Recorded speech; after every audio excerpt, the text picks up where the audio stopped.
All right, ladies and gentlemen, we are back with this is going to be a banger of an episode, right? Hold on, let me get this. Okay, now we are good.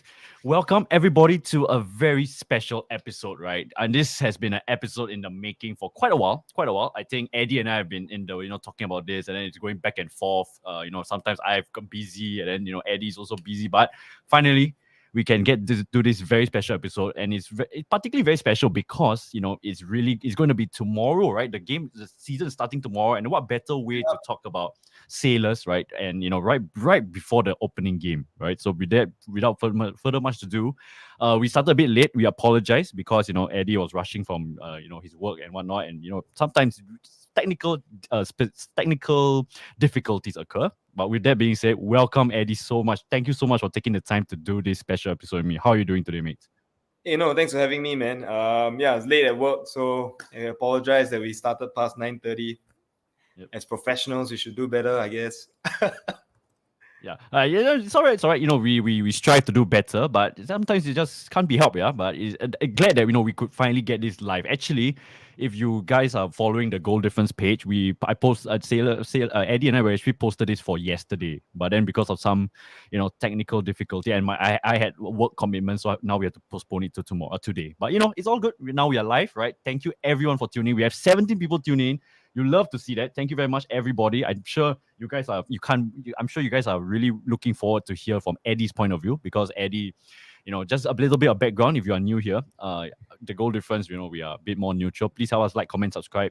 Thank you very much. And for Eddie, right, do check out his channel out. Let me put a link onto his channel. So do subscribe to him as well. Go and follow his socials and whatnot. With that being said, I'll do some intro here and there. We'll talk a little bit about how is the new season shaping up to be. And while we are talking about that, I will get the link for Eddie's page. So with that, Eddie, is there anything you want to start off, any opening notes? No, I'm just like really excited for tomorrow's game, man. And I think myself, the crew, all of us have really been just chatting nonstop in our own little core crew page on how to try to reach out to more fans tomorrow. So we talked about maybe approaching fans to talk to them, get them to at least get to know us. Don't be a stranger, say hi. Hopefully we can get them to, very slowly. I don't expect them to chant along with us and all that. But I think if we can very slowly get them to, trust us a bit more, perhaps, we can even organize gatherings and all that and really make the Sailors family grow. That's what we really want. It's what the club has committed to helping us achieve that this season and the seasons beyond as well. So I'm really, really looking forward to the start and, all the talk, all the thoughts, all the ideas that we have. We really want to see it come to fruition tomorrow, starting tomorrow. Yeah. Yep. So just to hitch on to what Eddie's saying, I just got to say, big up to the Lion City Sailors. It's great to see that people like Eddie and the crew and you guys have put in your passion, your time and effort for this football club, and then they are repaying you back with the faith, and giving you that trust to entrust you with more maybe privileges and also fan exclusive in the future. And that's one thing. But and also secondly, in the works as well, this episode has been the worst, but Eddie and I we've been talking quite extensively, and I'm actually very, very excited hearing Eddie's and Sailor fan talk and the crew what they're planning. I think Sailors fan and even just local football fans who are going to watch Sailors games, I think there will be a lot of improvements in terms of fan engagement. So it's going to be brought forward by Eddie, and Eddie's going to be taking charge of that. So it's going to be a banger of when you go to the games, I think it's going to be a really, really good experience, watching the Sailors and also having a good time with your friends and family, with the crew, and also with Eddie, and also with the fellow Sailors fan.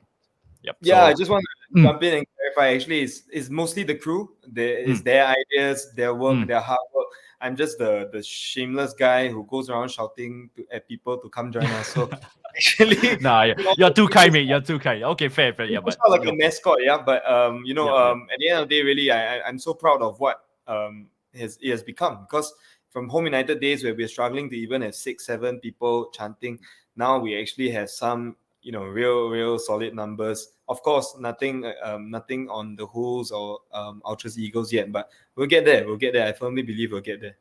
Yeah, I think you guys can be very confident with good leadership from the fan group. I think is just going towards that direction. Okay, before that, let me see whether I can get this. Okay, hold on. Yeah. Okay, so I'm gonna just give you you guys an overlay of what the show is gonna be like. So we got a few talking points, a major talking points that Eddie and I will go through. Mostly Eddie. I'm just gonna moderate the show, and then feel free to comment down below, and whether you agree with him, whether you disagree with him. Maybe you can ask him some questions. He can give you some insights. And then when this show is over, right? Also, okay, we'll go through like a preview of this next upcoming season. We'll review last season, and then we'll talk about the incoming, the outgoings, predictions for the new season, what to look out for. And at the end of the show, right, maybe we are looking at approximately about 10:30 to 10:45. We'll do like an open discussion, right? And the open discussion, we're going to send the link into the chat, and you guys feel free to come onto the show. However, because we don't want this show to be like it's going to be a new format, right? For this particular show, we don't want this show to be a bit too bearing with a lot of people, right? We're going to just entertain your question, one question or two, and then Eddie and myself, we will entertain the question, and then we'll move on to the next guest. Maybe we see how the traction goes later, and then if hopefully for a good stream as well. And you guys are in numbers right now. There's 24 people in the stream. Thank you very much for tuning in. Eddie and I, we really do appreciate it. All right. So with that, let's stop my nonsense intro. Let's move on to the top. You guys are here for one reason alone, which is the Lion City Sailors, right? Okay, so Lion City Sailors, I'm gonna just add the slides that we prepared on stream, right? So hopefully you guys like the thumbnail. As you can see, there's the new signings, there's the new coach, and I'm so sorry, Eddie. Can you enlighten me? What's his name again? The new manager's name? It's Risto Vidaković. Risto Vidaković. There's a handful. There's a handful Risto Vidaković, but I think I will familiarize myself that name really soon. Start off. What are your thoughts about Risto Vidaković? No, I mean, I think a lot of people have texted and asked, what do you know about the coach and all that? And frankly, I think the only real experience that local football fans have of Risto is that he used to be the coach for Ceres Negros. And Ceres Negros is the Filipino club that used to be very successful in AFC competition. I think part of the reason for that was that they had some good foreigners and also the likes of Ian Ramsey, but also because I think as an extension of the Filipino national team, right? A lot of the Filipino players were actually, how we call that, mixed Filipino players. So they had some German or some Spanish blood in them. And so they managed to build a side that was for Asian football, a very strong side. There are players who came down from who had experience playing in the 2 Bundesliga or the 3 Bundesliga. And so I always answer, that's saying a lot, but saying nothing at all, that I don't know whether Ceres Negros was very good because of Risto, or even any coach could have done well with them because the quality of the players they had was so strong. If you ask me philosophy as well, he said in his opening interview that he wants to attack, he wants to play attacking football. Does that match with what Ceres Negros played in the past? Yes. Ceres Negros was always the one who's taking the ball and attacking, be it because of player quality or just because of his philosophy. Home United always had to defend very deep to try and beat Ceres Negros. And I think we had some epic encounters against them. So yeah, I hope that he can stay true to his word and we can play attacking football. With the quality of players we have, we should be playing attacking football anyway. Yeah. Yeah. Most definitely. I think it is quite similar, in this new project that he's, now he's got ventured into this Lion City Sailors project. Hopefully he's here for long. And, if he does give the results, I'm sure the Sailors fans and even the Sailors board will give him the time and, the confidence needed to build upon this project, and build upon it. Okay, so before we move on, let's address some comments, right? And then we will move on to the review, right? The review of last season. All right. So Nicholas is in stream. He says hi. Thank you very much for tuning in. Marcus is here. Thank you very much. Marcus is a Sailors fan as well. Good to see you, Marcus. Journalist. All right. Anonymous. I don't know who you are, but thank you very much. You've commenting. You've subscribed. You've watched some of the stream. Thank you very much. He said, Brendan, what are you wearing, mate? Exactly. I don't know whether you've seen the story, but I left my Geylang at Albrecht's jerseys at home. I'm in the studio, so there's I've got nothing left to wear, so I'm wearing a Tampines jersey. I see Eddie's face looking in disgust right now that I'm wearing a Rivals jersey, but it is what it is. Keeping the spirit of local football. Ken, welcome, mate. Thank you very much for tuning in. Riyadh as well. Thank you. The Hools are here. Thank you so much for tuning in. So here is the link in the chat. Please do subscribe to Eddie. He's coming out with really good content, and as I said, two of us, we've been discussing back and forth, and there's a lot of content to look out for. After this, we can also talk a little bit about what's the newest content that you've come up with the Sailors Fan Talk and also collaborations. Give me a minute. Excuse me. Gunnar says, who are ya? I mean, you're just trolling. I know who you are, Gunnar. Thanks very much for tuning in. Lion City Sales will be number 1 in SPL. Welcome, Xavier. Thank you so much for tuning in. Yes, Xavier is also a Sailors fan. A huge Sailors fan is here. Yo, guys, Aiman, welcome, Aiman. Cheers for tuning in, mate. Really good to see you. Riyad says hi. And then Chong Sun Lim has said, when I go to match, I don't see close to the crew because the drumming is loud and does not sound pleasant. So I usually sit far away from the crew. Okay, very, very fair criticism. Yeah, it's fair comment. Yeah, yeah, I fair don't comment. think I don't think chanting is for everyone. So usually in the I don't know whether Mr. Lim or Mr. Chong he prefers no chanting, or some people just want to be away but they don't mind the chanting. Actually, they just want to be a bit in a quieter section. I think even in MLS or the European MLS stadiums especially, they actually demarcate which parts are the more hardcore fans going to be, so that if you have children or you don't want to be in so much noise, you can choose another section. So that's fair. But I mean, I would really encourage Mr. Chong or Mr. Lim to just message us, let us know if you have any other feedback. I think drumming, is an issue that came up last year as well. Unfortunately, I don't think any of us are seasoned drummers, so hopefully we can sort it out. But we are work in progress lah, for sure. I think the crew is a very young fan club, and there's a lot to improve. Yeah.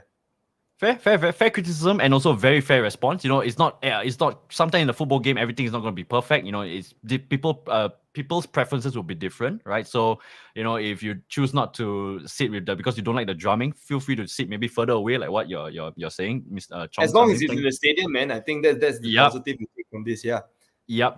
And fair play to the crew and for Sailor Fan Talk, and all the Sailors fans that come in to give their support, their passion in the games. That's well needed in our leagues as well. So with that, Murph is in the chat as well. Thank you very much, Murph. Cheers. He says, hello, Eddie, Brendan, just want to drop by to give my shout out. May not stay on for long enough. Cheers. Okay, no worries, mate. You're always here. Thank you so much. And we've got a donation.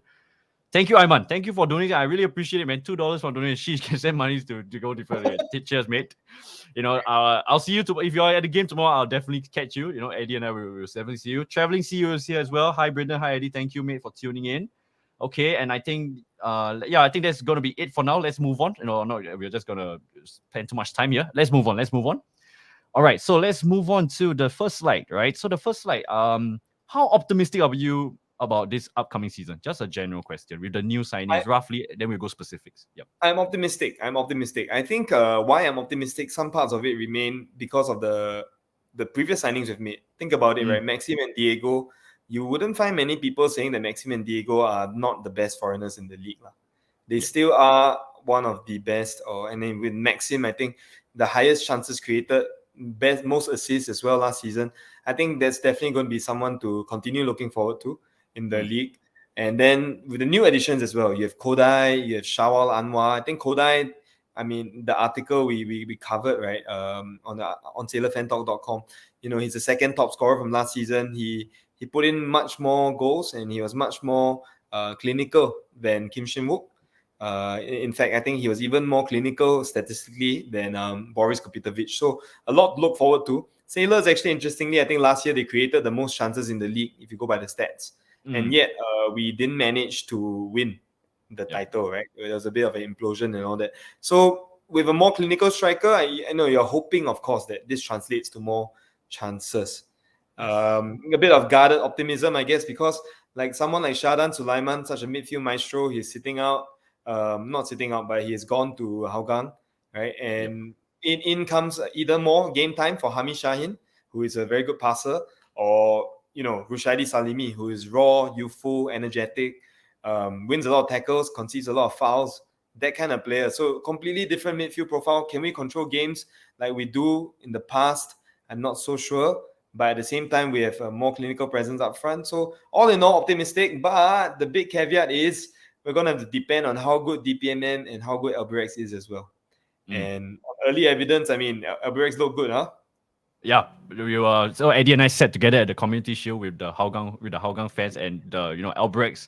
Both sides looked a bit lackluster, but Albirex looked more polished than Hougang, and I think it's shaping up to a very good season. I think we as fans, whoever you support, I think it's going to be shaping up to be a really, really good season and fantastic. You love to see that.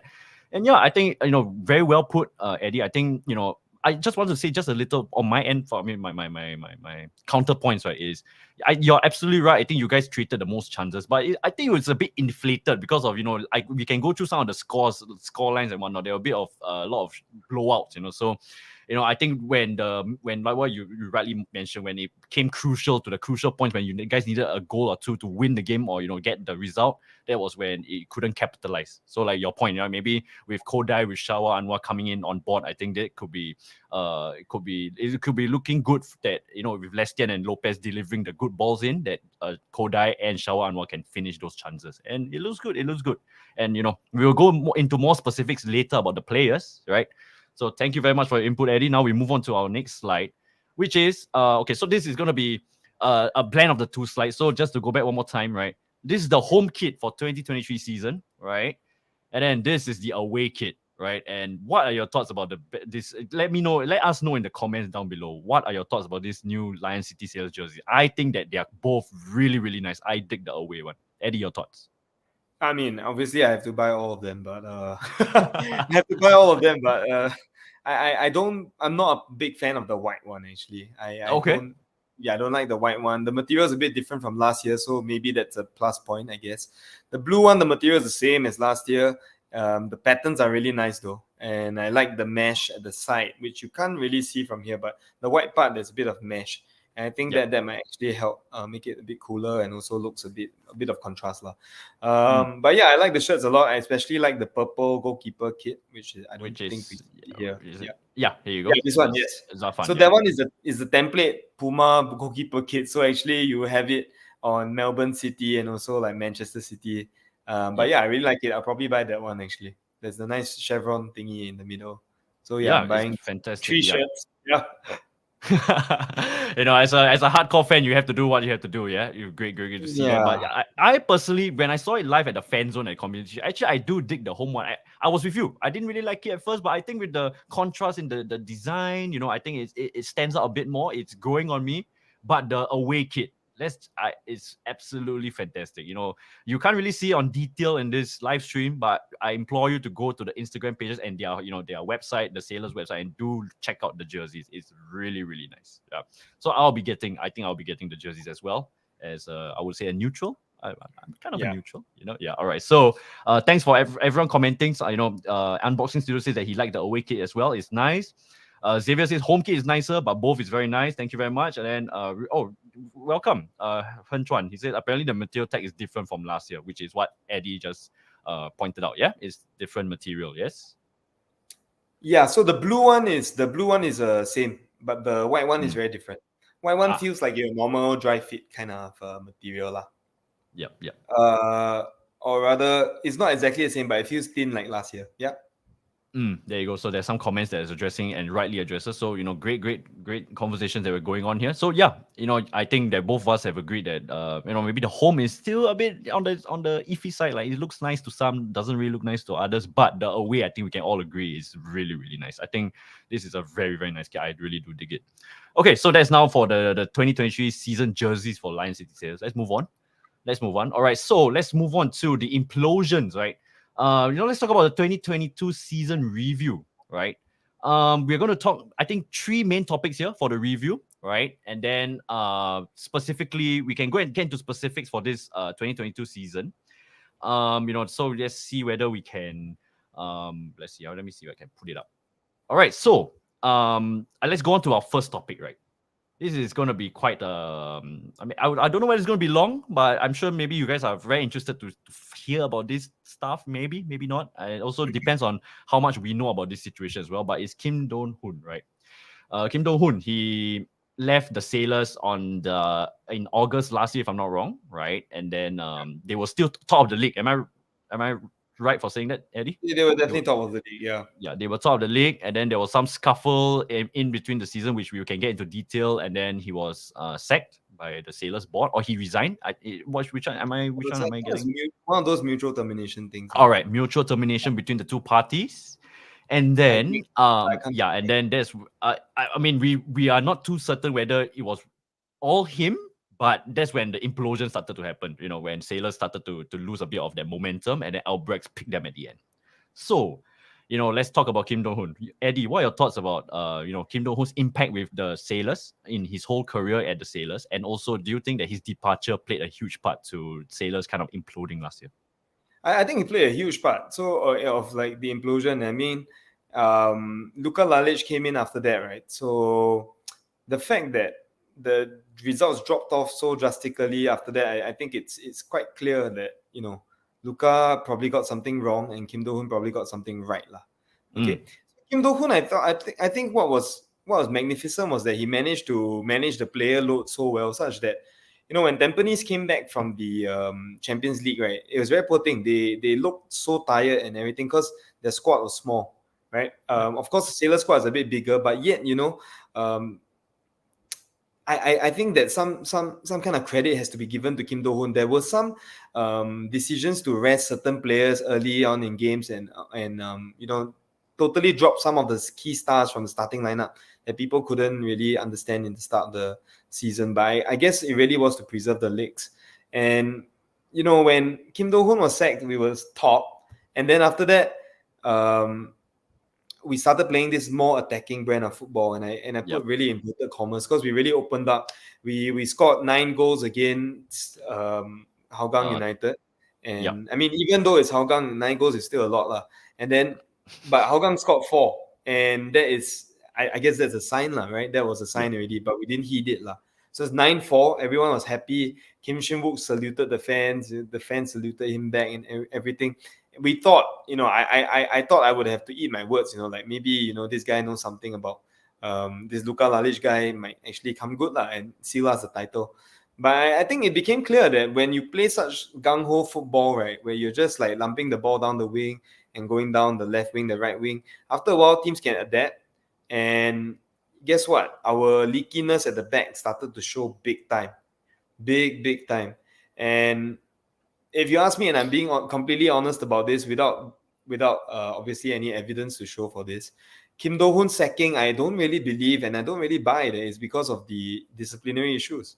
I mean, that seems to me quite bullshit, if you ask me. Because how many times have you seen Arsene Wenger, Jose Mourinho, Sir Alex Ferguson? They've taken suspensions for all kinds of disciplinary stuff, kick bottles, push managers, and all that. I think Mourinho was pushed to the floor by Arsene Wenger before, if I'm not wrong. All this kind of stuff happened, and what did the clubs do? Did they sack their manager immediately? Of course they don't, right? If you like your manager, if the club likes the manager and the club wants the manager and believes in the manager, they're just going to give him a slap on the wrist, right? Why would they sack Kim Do Hoon for something that's not related to fraud, something that doesn't really cast LCS in that bad a light? If anything, it shows that, we wouldn't be bullied, because who was that guy? Farah, right? Mustafiz Faruddin. I love the guy. He showed so much passion as well in that whole scuffle. Like, we're all human beings. The league needs some excitement. Do you really believe that LCS let go of Kim Do Hoon because of discipline? I highly doubt it. I believe that there's something else brewing inside. Maybe someone was telling Forrest that, Kim Do Hoon isn't the best for our squad. Some of the post-match comments when Luka Lalic took over as well may shed some light, I think, on the real motivations, because I think they were saying stuff like look, the players are finally enjoying themselves, right? What was that supposed to mean, right? And I don't think it was a particularly classy thing for Luka Lalic to have said as well, right? What's that supposed to mean? If you really dig into that, he's saying that the players didn't have fun under Kim Do Hoon. And of course, they didn't have fun, because I mean, they were defending, they were doing a good job keeping it solid. Kim Do Hoon probably identified that the back line is not the most secure. You look at what happened when we started emptying the flanks and everything. When the counter attacks came, how did Hazwan Halim score against us? Hazwan Halim, man, good player, but he made us look like idiots.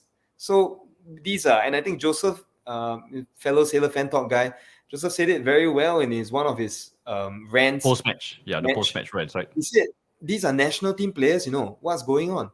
And you think back all that, right? And you think, are the players downing tools? And if the players are downing tools, they're not fighting for their manager. Is it the manager's fault? Are there other factors? And then you look forward a few more months and you see, okay, I might be jumping the gun here, Brandon, but if you fast forward a bit and you look at the financial woes that C has gone through and all that, then you start to wonder, is all this linked? And I tell you, it probably is. If you look at Hassan Sani's comments as well to the Rated RR podcast, right? he said that the players lost motivation because they didn't know whether they were getting contracts the next season, or some of them knew they were getting contracts, or they were not getting contracts, and so they lost their motivation. But I do question, and I know Hassan Sani has tried to say that they are human, and after all, but is that really acceptable? I don't think it's acceptable. As a professional, especially as a professional. I don't think it's acceptable, especially because LCS pays such high salaries in comparison to other clubs. So that was an almighty rant, but I do believe that Kim Do Hoon was actually the first sign that something's not quite right behind the scenes. Yeah, I think that was where the crack started to show. So we can't. I mean, whether I don't know much about what happens behind the scenes, I can't say for Eddie as well. But this is what we've gathered from like what was released to the public, and then we are just putting the pieces together per se. And I think this Kim Do Hoon was like as what I just said is when the crack started to show in the whole. Like what Eddie's whole rant is all about. It's very, very nicely put. Because of the sea instability, which we'll get into detail later. And then also when he left, Luka Lalic came out saying that are they having too much fun? I mean, they're having much more. The players are having much more fun. Is that really right statement to put out there to the public? And it is what it is. But Kim Do Hoon, I've got to respect Eddie, and I'm sure most of you Sailors fans will also kind of respect him because he did give you all good performances. And it's not. I think a lot of fans, when he was sacked, he's like, don't worry, Sailors got so much talent, we can just cruise through to a title, which is not true at all. Look at what happened in the implosion at the end, right? Just to be a bit more specific, I have the stats out, right? Right after he left, let's see. So he left after the Tampines, after they lost to Albrechts Niigata, if I'm not wrong. Or was it after your guys lost 4-2 to Albrechts, or when you guys won 4-0 against Balestier? Do you remember that, Eddie? Well, sorry, I'm so sorry, but I completely can't remember this. I'm sorry to put you on the spot. But yes, okay. So it was somewhere between these two games, which is the specific dates will be 29 July or 6 August, around this time. And then that's when Luka Lalic came on, and like what Eddie rightly pointed out, there was the goals galore games, right? 10-1 against the Young Lions, 7-0 against Tanjung Pagar, 4-9 against against Hougang. And the last 6 games, you guys lost 4 and won 2. That was when the implosion happened, and you guys lost the league to Albrechts. So, we'll get to that a bit more specific later, but this is just a little insight about Kim Do Hoon's impact with the club. And I think we'll talk a little bit about Kim Do Hoon also about him later, a bit more later on in the show. All right, so thank you very much. Is there anything else you want to say about Kim Do Hoon, Eddie, before I move on to our next topic? No, I like the dude, man. But of course, I think it's a bit unfair for me to comment on whether there were other issues in the club. Maybe there were some issues about Kim Do Hoon that the club, out of respect to him, didn't put out. So that could be the only reason that I could sort of excuse this behavior of, sacking him right in the middle of the season when the title was still at stake. If not, I think it's a foolhardy move. If it was to save some money because of the financial impact of the sea crisis, then I mean, that's sad because I think then it's unfair that he left under such a cloud. People think that he left because of the disciplinary issues. But if there's other reasons, then maybe, I could understand it better. Yeah. All right. Yeah, this actually segues us very nicely to our next point, which is the sea crisis, right? For a little bit of context, right? So C's shares, they started to plummet, and then there was a little bit of instability in the whole organization. And Sailors, Forest Lee owns C. I mean, Forest Lee is the CEO. He owns the Lion City Sailors, and then that's when all this kind of trickle down effects, economics has its effects on the subsidiaries. Sailors being one of them. Yeah, and like what Eddie rightly pointed out earlier on, right? There was a lot of not instability, a bit of cloud going on in the club, and then that's when all this happened. It just so happened Kim Do Hoon had the scuffle with Mustafic in the Tampines win over the Temp, and then all this just is like a domino effect, right? So actually, for me personally, I don't have much to say here because it's quite straightforward. Economics, your as a whole organization, money went down, and then that's when a lot of people are questioning their future, and then especially like what you said, Eddie, Singapore Premier League, we play most clubs. Other than Tampines as of recent, right? They give like 1-year contracts to the players. So I think, this is where some players will be a bit like stricken by like, oh, is my future going to be up in the air? And then that's when passion and all this, professionalism comes into play. Right. So for me personally, I think I don't have much to add here because to me, as an outsider, it's a bit more. I can understand this quite in a very large scale. I can understand the uncertainty. But is there anything you want to add on your end? So I think I myself was very affected. I was very, very affected by the crisis in that a lot of my friends in the club and people I grown to love in the club were let go lah. So for example, there's a woman called Shu. You know, I known her since Home United days, and it was like she's like my friend lah. You know, it was really sad to see that someone who really poured her heart and soul into the club. She was an integral part. I think she's the women's team manager as well. So these are people who don't earn like super high salaries, but they were being let go as well. And I don't think the reasons were properly explained to some of them as well. So I felt very sad and very angry because I felt like, you know, LCS is only a small part of the whole C empire in the sense. However, I think some of my friends rightly pointed out as well that some uniformity is to be expected lah. For example, if you work at C and you see that all your C colleagues and your Shopee colleagues are being laid off left, right, center, and everything, then how good does it look if LCS continues not to, you know, let go of anyone? So I guess it is ruthless in that sense. But if you look at the bigger picture, maybe it had to happen lah. But I think this uncertain climate might really have affected some of the players. I think Hassan Sani was the one who pointed that out, right? So yeah, this uncertainty was, to me, one of the reasons for the implosion. Yeah, I think this to me is the biggest reason, like because it just had a trickle down effect. Like what you said, right, Eddie? If we put like, if I were based on your statement, right, and I just put on a bit of my detective cap on, right, you know, this C thing murmured for quite a while, this C crisis, you know, instability, and then maybe they were looking for an excuse to drop more of the high paying salaries and whatnot. And Kim Do Hoon is probably one of the biggest salaries in the club, right? And then that's when the scuffle happened, and maybe the management realized that okay, we have a squad capable of winning the league. Even without Kim Do Hoon's guidance, so you know maybe it's time to let him go in this, you know, using the scuffle as the excuse, right? Again, don't call me on this. This is just me putting on my detector. I just want to say this, you know, maybe it's the both of us with our tinfoil hats on. It's a conspiracy theory. We don't have proof of this. It just seems like it is my conclusions drawn from pieces of the puzzle that we've been fed through the media and through what we hear.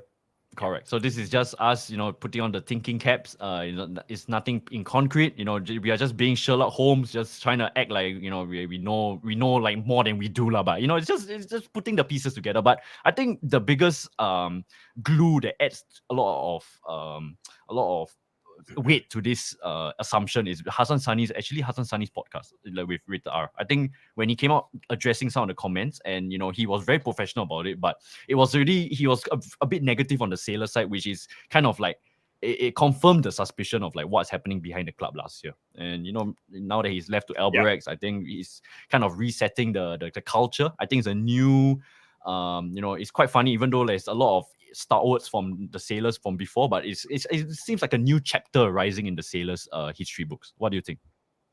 Yeah, I think the Hassan Sani one was the most telling. For those who didn't know, he actually tweeted in some cryptic font, "The ship has sunk," right? Which is pretty telling on what he feels is the situation behind the scenes, lah, right?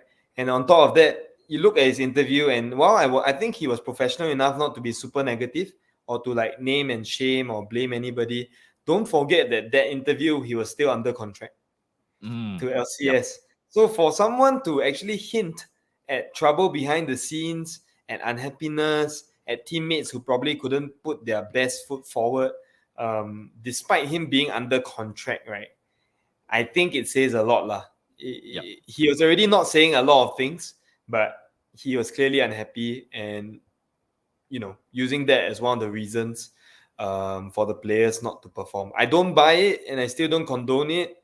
I mean, honestly, I think the players not getting a contract, well, don't you think that should make them play a bit harder, because they need to get a spot next season, whether it be in like Malaysia, Indonesia, or Singapore, or Thailand even. So if anything, I would have thought that I would have played even harder. But I guess that's not how Hassan Sani felt that his teammates responded to this uncertainty. So that's fair. We're not in the dressing room, we can't comment. Yes, very, very fair indeed. All right, and then also now let's move on to our next talking point for the main reasons why the Sailors imploded, right? And I think Eddie and I had this talking point. So before the show, we discussed our talking points together, and then we'll see which made the final cut and whatnot. So this is the next reason, which I think this is a very, very underrated reason, which a lot of people tend to forget because so much happenings in the past season, right? So let's move on to the next slide, which is the AFC Champions League. Right, you guys had a quite good showing at the start of the season, and then you guys play against Birmingham United, which is the Thai. It's like your, how do I put it? It's like your Bayern Munich in the Thai league, right? They dominated the Thai league. Okay, maybe BG Patum kind of stole a title away from them for one season, but they are perennial title winners in the Thai league, and you guys faced against them. And actually, you guys had a very good showing in the group. You know, it was a tough group, right? You guys won against Daegu, right? And put out a really good fight against the Birmingham United squad, which is full of talented players. And yeah, I think let me just pass the time over to you, Eddie. What's so significant about this reason why the Sailors imploded? No, sorry, we didn't actually play against Buriram. We played in Buriram. Oh, we played in Buriram. Yeah. I think you missed. You just made a small. But I think what you meant to say was that we did try and put up a spirited performance against the Urawa Reds, Red Diamonds lah. We did, but obviously we got spanked because the Urawa Red Diamonds are just much better.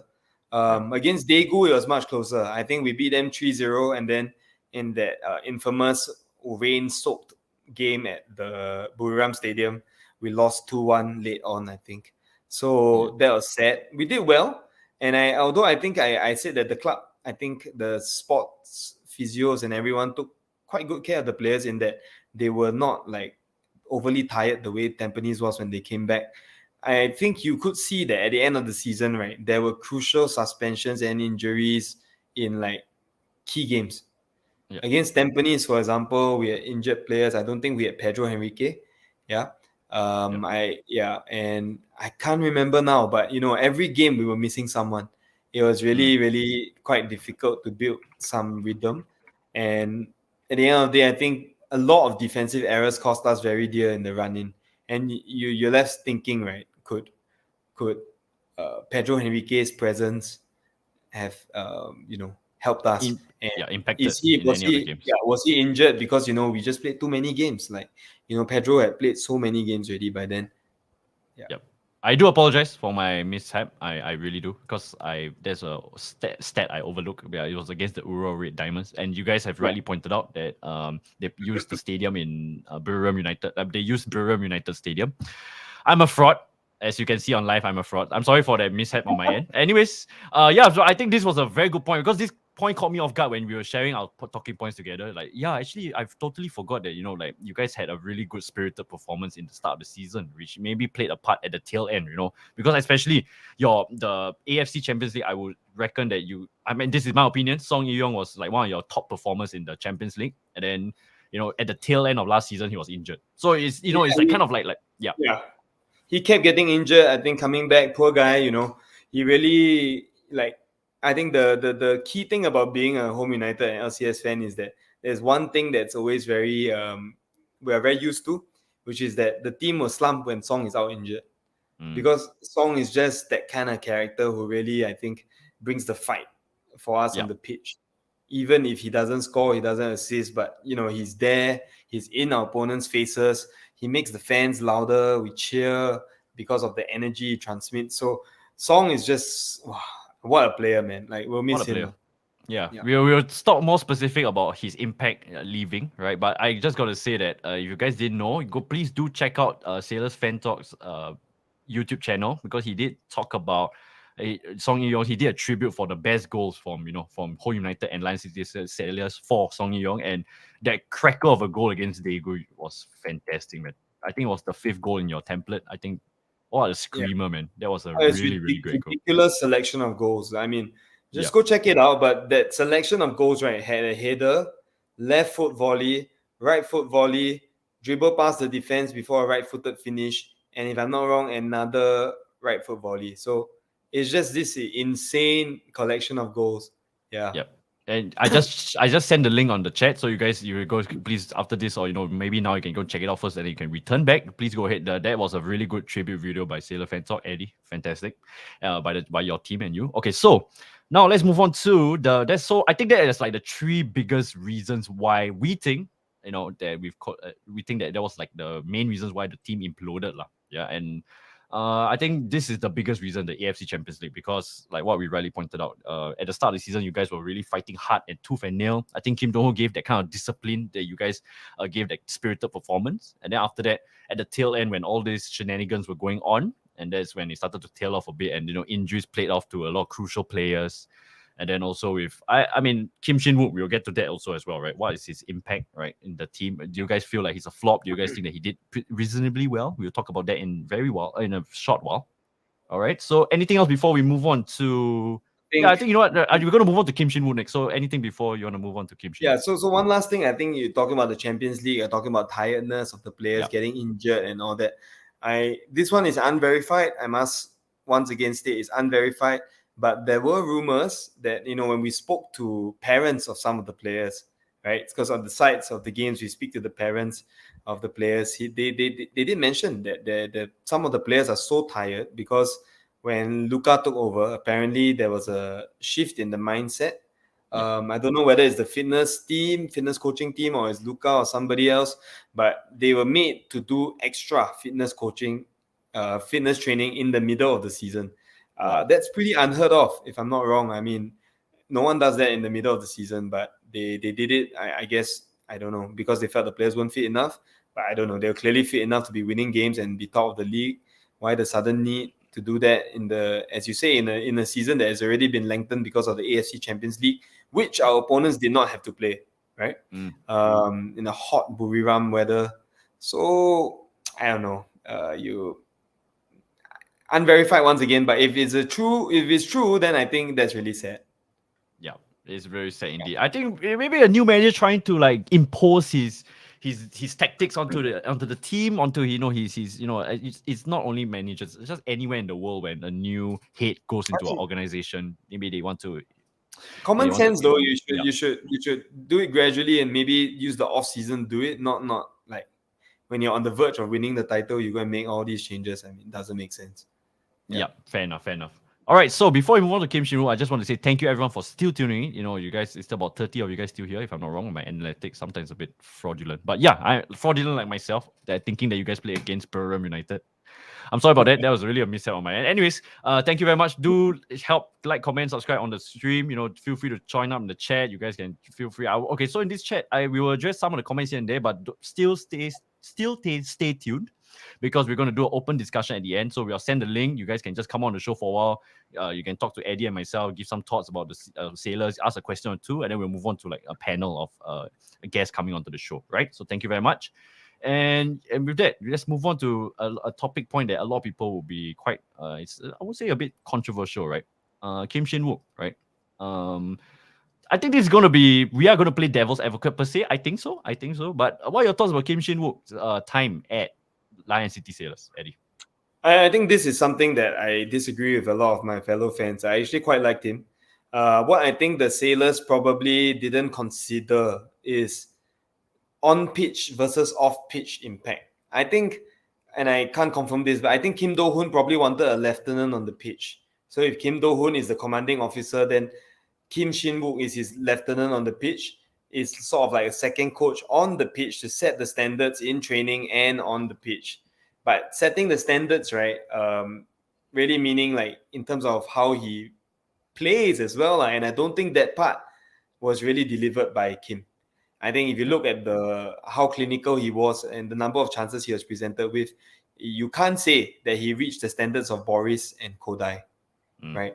So if you have two foreign strikers who are already better than you, undoubtedly better, and then there's maybe a third if you consider Ryo Nishiguchi, then you are left thinking, right? Like, okay, so now your local teammates who are not paid as much as you are thinking, who is this guy? Why is he being paid so much, right?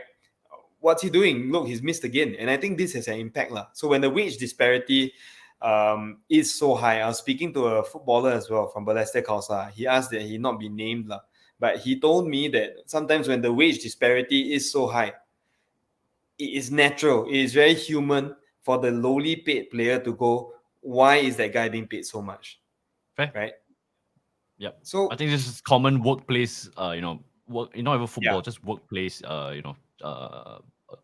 what's it called? Not politics, but just affairs. Yeah, Put it that way. and I think Kim Do Hoon probably brought him in thinking that, so off the field versus on the field, right? That's the point I was trying to make. He's probably thinking that the standards he sets in training, and the standards. I think it was very interesting. But if you look at all the LCS footage that they capture, right, you will see that Kim Shin Wook not once, not twice, but a few times, he's like laughing at his teammates, right, for what they have chosen to eat. So he'll say, "Oh, look at that professional footballer eating kaya toast," that kind of thing. Yeah. So it shows that Kim Shu probably takes his diet very seriously and everything. And so this is the kind of player that the coach wanted in the dressing room.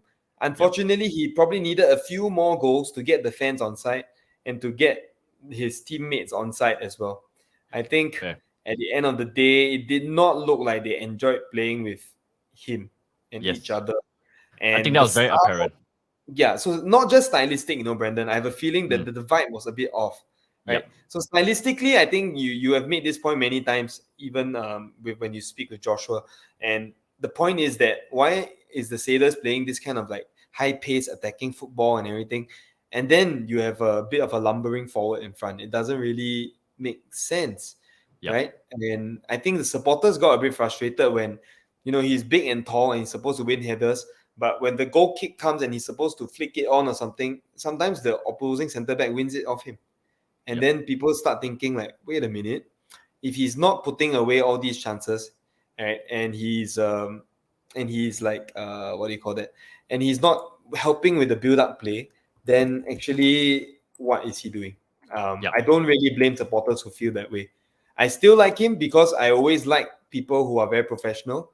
But at the price point that Kim Shin Wook came with, and the fact that he's taking a foreigner spot in the team, right?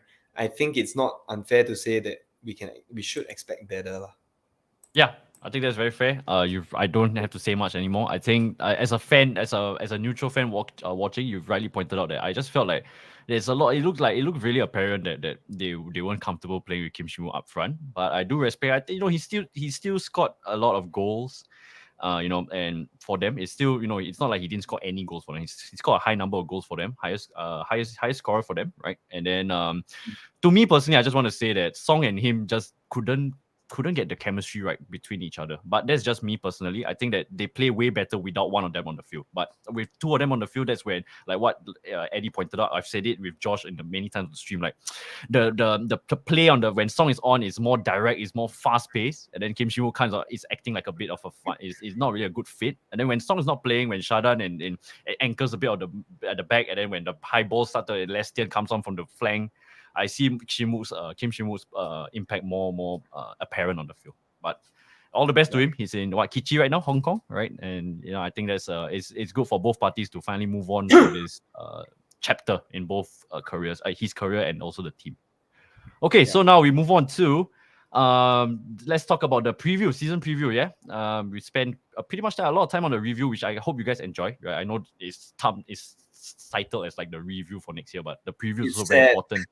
Yeah, to understand the if you are a Sailors fan, right? I hope that you guys have more insights about like this is so much things that happened last season, and if you guys manage to win the upcoming season, right, the title, I think you guys will be very, very pleased because a lot of things happened in the previous season, and if you guys can get a title winning season this coming season, it's going to be fantastic. I'm saying season too many times, I'm sorry. Anyways, let's move on to all right, the signings. Yeah, so the this upcoming season, just to let you guys know that Lion City Sailors are going to play back in their home ground, their true home ground at Bishan Stadium, right? And they're going to be playing their season opener tomorrow, right? Tomorrow against Tanjung Pagar United. I think it's going to be a really good game. Eddie and myself will be there. There'll be some of the people in the community as well. Do let us know in the comments or even the chats whether you will be there as well. And we would love to see you guys there. Come out and say hi to us. We are not we are very friendly. Just come out and introduce yourself. If it's the first time, please introduce yourself to us. Sometimes, if we come out and say hi, we're like, oh, I'm so sorry, don't know who you are. But thank you very much, everyone. So, tomorrow's game, right? And this upcoming season, I think that as a neutral myself, right, I'm actually really, really excited. I'll be honest with you I'm excited for the league, but I'm also very excited for what Sailors have to offer for this upcoming season. I think you guys, the management has done really, really well recruiting the players. And I think out with the old as well, a younger core, which Eddie and I will talk about that later more in the future, and in the show, sorry. And with that, and is there any thoughts for what maybe maybe we can talk a little bit about Bishan Stadium? What is there to expect in Bishan Stadium for the Sailors? And before we move on to the incoming players, Eddie. Bishan Stadium, I think fans who haven't been there, you can liken it a bit to Jurong East Stadium in terms of the viewing angle. So you're actually like above the pitch. It's a nice viewing angle, especially if you like to enjoy the tactics side of things. You can really see more than if you're set at Jalan Besar Stadium, unless you go to the second floor, of course. Jalan Besar Stadium is a bit flatter, you're closer, so the atmosphere is great. Bishan Stadium, you're a bit further, but you're high, you're elevated. So you can at least see how the ball is progressing and all that. You're further from the players, which I don't like, I guess. But I think the kudos to the club. They've really tried to make it feel a bit more like home. I think they've put in some improvements. They've put some blue around. And I think on match day, I'm sure there'll be a greater effort to make sure that it looks a bit more like home to us. We've been a bit used to Jalan Besar and the Jalan Besar nights, magic of Jalan Besar nights. But really, I think you have to make history in a place so that it can really feel like home again. And I don't think LCS has been long enough in Bishan Stadium for it to feel like home. So let's get making those memories, man. I think, yeah. Yeah, I think it's perfect to see. And like, you want to talk a little bit about football in general. I think fans like to, like have their club play in their home, and make the memories there. And then it becomes, you guys will feel, feel more emotionally attached to the club, and that's when the fan passion and whatnot will grow in time to come. So I think it's good to see the Sailors back at their real home.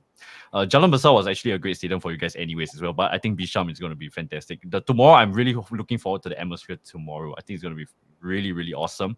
The crew, Sailor fans out, the Sailor fans are going to make the atmosphere great. I know it for a fact. Actually, you guys, I really do like the fans as Sailors in general. I think you guys are very, very respectful, passionate fans all around. And just a healthy blend of everyone. It's good to see familiar faces tomorrow as well. And again, don't be a stranger. Come on and say hi to myself. Come on and say hi to Eddie. Eddie is more than happy to talk to you. If you've got any questions about, maybe the club membership, the season membership, you want to talk about, what is there to eat around the area? What is there to look out for? Maybe like, where to park your car? Where's the nearest entrance to go from? Eddie is your man. The crew will be your people to talk to. They are very, very hospitable. Do look out for them. And yeah, they'll be seated. Have you guys decided which side of the stadium you guys are going to sit at? We have not decided. Either we haven't gone down as a group yet, but I think we will just sit where the Homeboys. Homeboys was the name for the Home United cheering people. Okay. The Homeboys used to sit at a certain part nearer to the middle of the stadium. So we'll try to get there. Yeah. All right. So that's awesome. And now let's move on to the incoming players, right? This is a host, as you can see, it's on the screen for a while already, right? But there's a host of really, really talented players coming into the Sailors, right? I didn't put in everyone, but I think this is the major first team players. There's a few names that I left out. I do apologize, mostly like the youth players coming in and whatnot. Is there any notable omissions that I've left out? I don't think so, right, Eddie? I think this is fine for now. Yeah. Sorry, I missed out on the last part. Sorry. Can you? Oh, no worries. Yeah. Basically, just hyping up the incoming LCS transfers, right? So maybe I'll just pass the time over to you. Maybe you can give us some insight of the players coming in. Maybe you can give. Maybe you can just tell the stream like who is your favorite player coming in, like who's the the most excited signing that you are looking forward to watch in Sailors colors, and also maybe an underrated one. Maybe so your favorite, an underrated, and also maybe overall. Maybe give us a grade from A to C. Or I'm sure you're not going to give it a D, right? I'm sure A to C. What do you? Yeah. If you give it a D, I'll be like, are you a Sailors fan, Eddie? Okay. Anyways, go ahead. Wow, C. I really feel bad giving them a C, man. Okay, I think let's start with the easy ones. Okay, let's get the easy ones out of the way. Yeah. A++, Kodai Tanaka. right? How do you escape from that A++? Yep. Because he's shown, despite his height, he's not that tall, but he wins so many headers, right? So you have Maxime Lestienne, you have Chris Van Huysen swinging in crosses, you have Shawa Anwar swinging in crosses. You want Kodai Tanaka on your team. Yes. I think Marcus has said it in the comments as well. He's really impressed by Tanaka. He's the kind of guy who will pull the defense left, right, center because he's capable, he's fast, he's adept at playing in those spaces as well. He's not a one-dimensional striker who can only play in the penalty box. So, in fact, if you cast your eye back to the LBRX matches last year, Kodai Tanaka actually played left wing quite a bit when Ilhan or Tadanari Lee was playing through the middle. So, versatile player. We love to see someone like him, A++ by a long mile. Let me just hop on to maybe Jafan next. Jafan, I would say A. Why A? I think he's not as good as Hassan Sani, and I don't think he would argue against that. He is not as good as Hassan Sani. However, if you're looking at local keepers, who else are you going to get? Right? Izwan Mabu is out injured. Shazwan Buhari is Shazwan Buhari. And a lot of the other keepers are not that convincing as well. Zaiful Nizam, I think he's good also, but he's also getting to the tail end of his career. So if the Sailors are going for a youthful rebuild, then I think Jafan is really the only one you can go and sign. And he has posted statistically, he posted quite high numbers for his super saves as defined by this stat collector called Instat. Okay, so Jafan actually had many super saves, and of course he conceded many goals behind the Tanjong Pagar defense. So we have to wait and see what his impact will be for us. Right. My next favorite signing, I would say Shawal. Right, Shawal is someone who I think gives a lot in defense, gives a lot in attack. He has this reputation, of course, sometimes for being what they call a 75-minute player or 70-minute player. He can't last 90 minutes, but I don't know. I don't have the stats with me as to why that may be so. Is he tired because he's always sprinting up and down? Could that be one reason? But he's really, really quick, and I think Shawal Anwar is someone who I look forward to exciting the fans. So to me, he's like an A- kind of signing, because I really hope, right, that he's someone who can get the fans off their seats and really, give that excitement as a winger goes down the wing, or if he cuts through the middle with a true pass from somebody else. So Shawal, very exciting. Chris Van Huysen, super exciting. Why? This guy can play with both feet, right? Home United guy, so he's sort of coming home to familiar ground. I have played against him once in a what do you call that, fans versus players kind of friendly, and Chris is a great player. He can use both feet. It's so difficult to take him, and his crosses with both feet are impeccable as well. So if you look at Kodai, then you look at Chris, and you're like, wow, that's going to be a source of goals next season. So very, very exciting. Okay, Rushaidi Salimi is the next one I'll comment on. I'll say this is a solid B signing. Why? He's going to be asked to play in midfield, and for a Sailors team, right, that looks to dominate possession, or at least I think that they will be looking to dominate possession. This may be something that he's not entirely used to, because he's played with Tanjong Pagar, right? And Tanjong Pagar is not known to be a possession-hungry team. Rushaidi, though, interestingly, is like always near the top 1 or 3 of the players who concede the most fouls. Okay, so he's that kind of guy. He even said it in his opening interview with us. He said that basically he's a very tigerish player. He wants to win the ball and get the ball going for us and everything. This fits in, at least with what the club is trying to say about a youthful rebuild. We want more energy. You want the supporters to feel the energy. So you have players like Shawal running. You have players like Rushaidi tackling, right? You should feel the energy from the sides, right?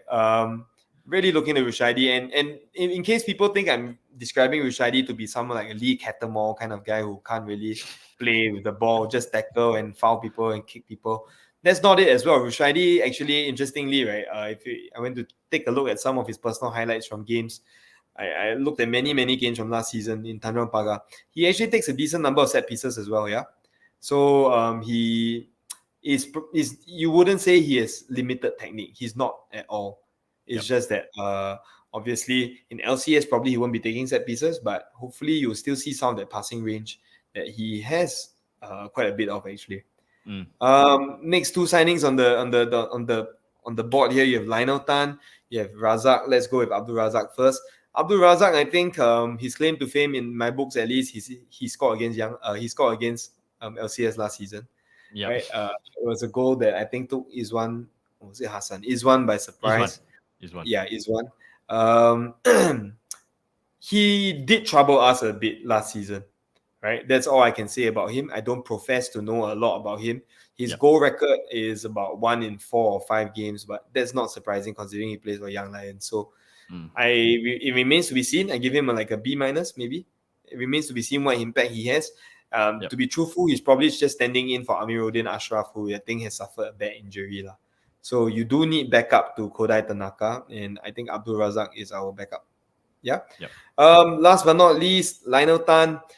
I'll be very honest, and I hope Lionel isn't watching this. I don't have the greatest opinion of Lionel as a defender, but this will be the first time I think you can see whether a lot of people who hype Lionel up are right in having so much faith in him. And I really truly hope for Lionel's sake and for LCS's sake that he can prove me wrong and prove a lot of the fans wrong, and step up and be a defender that can play for the national team. Yep. If he can play for the national team this season, that would mean that he's had a great season, and I'll be the first to congratulate him and of course say that I was wrong. I'll be very happy to eat my words. Yeah. Very fair. I don't have to say any more. Eddie is the resident statistics master. He's watched, most of these players. I've just recently came back to SPL, so I only know the bigger names, right? But I think I agree you with. Of course, I agree with everything, but I wholeheartedly agree with Lionel. I'm also not really a big fan of Lionel. When I watched Hougang last year, I think it's left a lot left to be desired in his game, but I think this move is going to catapult him to maybe with a better team, better environment, better culture, possibly with a whole support system that it could really benefit him. And like what you said, if he plays for the national team, it's going to be a huge success for him and also for his performances at in LCS. So we look forward to that. And yeah, I think everyone is very, very excited to see the two, Shawa Anwar and Kodai Tanaka. I think those two have made a lot of noise as of Kodai last season. Shawa Anwar has been here and there. People know of his lethal kind of pace that he brings to the team, and I think the sales are going to benefit. I really do love most of the signings here. I think all these signings are really good, and yeah, I think overall, Eddie, what is the overall grade would you give your Lion City Sailors for the incoming players? I would say a B plus, man. Why isn't it an A? Because I think we've been pampered by LCS signings. So even with Kodai Tanaka, right, I think there are some people saying that, no, it's a great signing, but in previous years we'd be actually hoping that our foreign striker is someone who doesn't belong in the league. You know what I mean? He's someone who's like J2 level or something. J2 or maybe a Saudi striker who somehow wants to come to Singapore, because that is at least the reputation that Kim Shin Wook had, even if the results weren't exactly what we were expecting. Yeah. Okay, so I think that is very well put. Eddie has rightly said all his points about his opinions about these players, and I think all you Sailors fans out there, I think this is going to be a very, very exciting season to see these new signings don the Sailors colors, right? So now we move on to players that have kind of like left the club, and under some of them left on a good terms, some of them left on some iffy terms. But we'll move on to that. Maybe we'll talk more about their impact on the field for them, and how much of a great miss are they going to be for them, right? And I think a team you can see here is like they're a bit all on the longer tenured players who maybe they're looking for a change of scenery, possibly. So we move on you can start first with maybe Hassan Sani. You want to give your thoughts? I mean, Eddie has kind of extensively give his thoughts about Hassan Sani earlier on the stream, but maybe you can give some thoughts about the players in this list and maybe one player that you will feel like the Sailors will miss the most. Okay, so quick ones, I'll just rush through this. But Hassan Sani, I think great professional in terms of like his work ethic and the way he looks after his body. I mean, the fact that he's 38, right? He owns like a nasi padang store, but obviously he doesn't eat the nasi padang because he's such like his body is like a temple, right? And the standards that he keeps, look year after year, right? Year after year, the stats don't decrease. He's just that consistent, that good. Right, we will definitely miss Hassan Sani. Last season, right, there were so many games. I think maybe I could count 5-6 games where I felt that if Hassan Sani hadn't made an early save, we would have lost that game.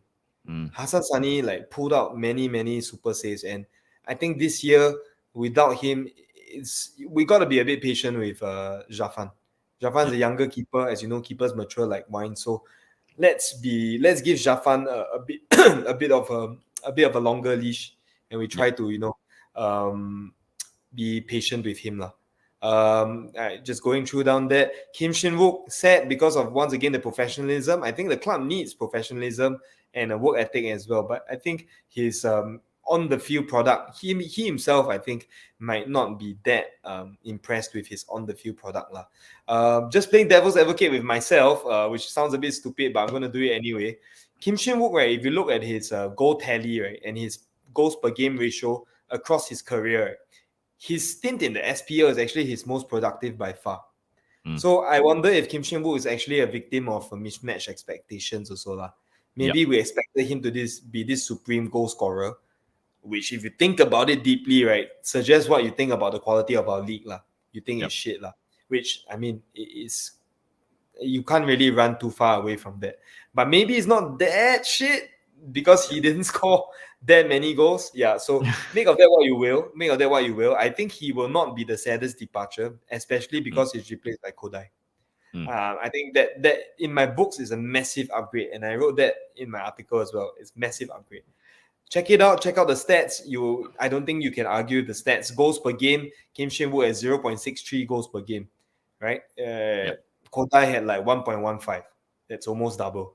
It's hard to see, even with the better service undoubtedly that Albirex give. It's hard to see how I can say that Kim Shin Wook is a better striker than Kodai, who by the way had more assists as well than Kim Shin Wook. So yeah, Shadan, big miss. Big miss. Shadan is the guy that will pick the ball up from the centre backs, and then he'll very calmly, even with people pressing him, he can just turn them, recycle the ball, and then when time comes, he'll spray a long ball out to the wings, spray a long ball behind the defense, and then get like Maxime and all that in play. We will miss that. We'll miss his set piece prowess as well, his long shots. And he just seems like such an all-around nice guy, man. Like he's always had time for the supporters. Yeah, and I think Can I just interrupt you? So sure. in the community shield last week, Joshua and I was entertaining traveling CEO and whatnot. We were walking out of the stadium. And then later, Josh was like, "Hey, Brent, Shadan in the car." Then I turned. That's like, and it was just as I turned, right? Shadan looked at me, and I looked at, and I was stunned. I was awkward. I was like, I don't know what to do. So I just like waved at him. Then he waved. I was like, "Good job." Then he also gave me the thumbs up. I was like, "Okay, I'm moving off." So it was pretty awkward. But you see, he seems to be a really decent lad. So yeah, just one of very decent lad. And I mean, fun fact about Shadan, when Abdul Kaim and Akari were still in LCS, not even Home United, so not many years ago, 2 years ago only, Shadan actually emerged as the fastest player in training. Wow. Make of that what you will. We always call him slow and all that, but maybe he's a bit slow on the turn. But straight line speed is okay. Straight line speed is okay. In fact, one of the fastest. Third fastest, if I'm not wrong. Fastest was Hafiz Noor as well. But yeah, that was really funny. Like we highlighted that fact, and Shadan like gave us that emoji of the like smiling but crying thing. Yeah. Nice guy, nice guy, Shadan. And I think nice guy all around. The fact that he wasn't renewed, but he didn't bitch and moan about it or go on a podcast and say true anything. Professionalism. Yeah, it's true professional, right? I think I give, and that segues me nicely into Farish Ramli as well. So Farish Ramli, he came and played in the Dortmund game. He scored a wonderful left-footed goal. He said bye to the fans. He thanked the fans and everything. And not one peep on social media about how the Sailors suck for not renewing him or not renewing his friends. I know some of the players may feel hard done by, and they are entitled to have a bit of a moan. But Farish Ramli, I'll forever remember that he didn't moan about the club, And that as a supporter, I think that is good, I guess. Gabriel Quack as well didn't moan, right? Gabriel Quack and Farish Ramli, I can address them together. I think supporters were a bit disappointed with their output last season. We felt that these were the best wingers in the country. So we expected more goals, more assists, more excitement. We expected them to take on players and beat them. Whether it was tactical in that they were asked not to take those risks, or whether it was because their legs were a bit tired, or have they missed a bit of zip, I guess we'll tell this year. because they are all in different clubs now. Okay. But last season, I think if they were on high salaries, you'd be hard pressed to say that they would be worth renewing on their high salaries.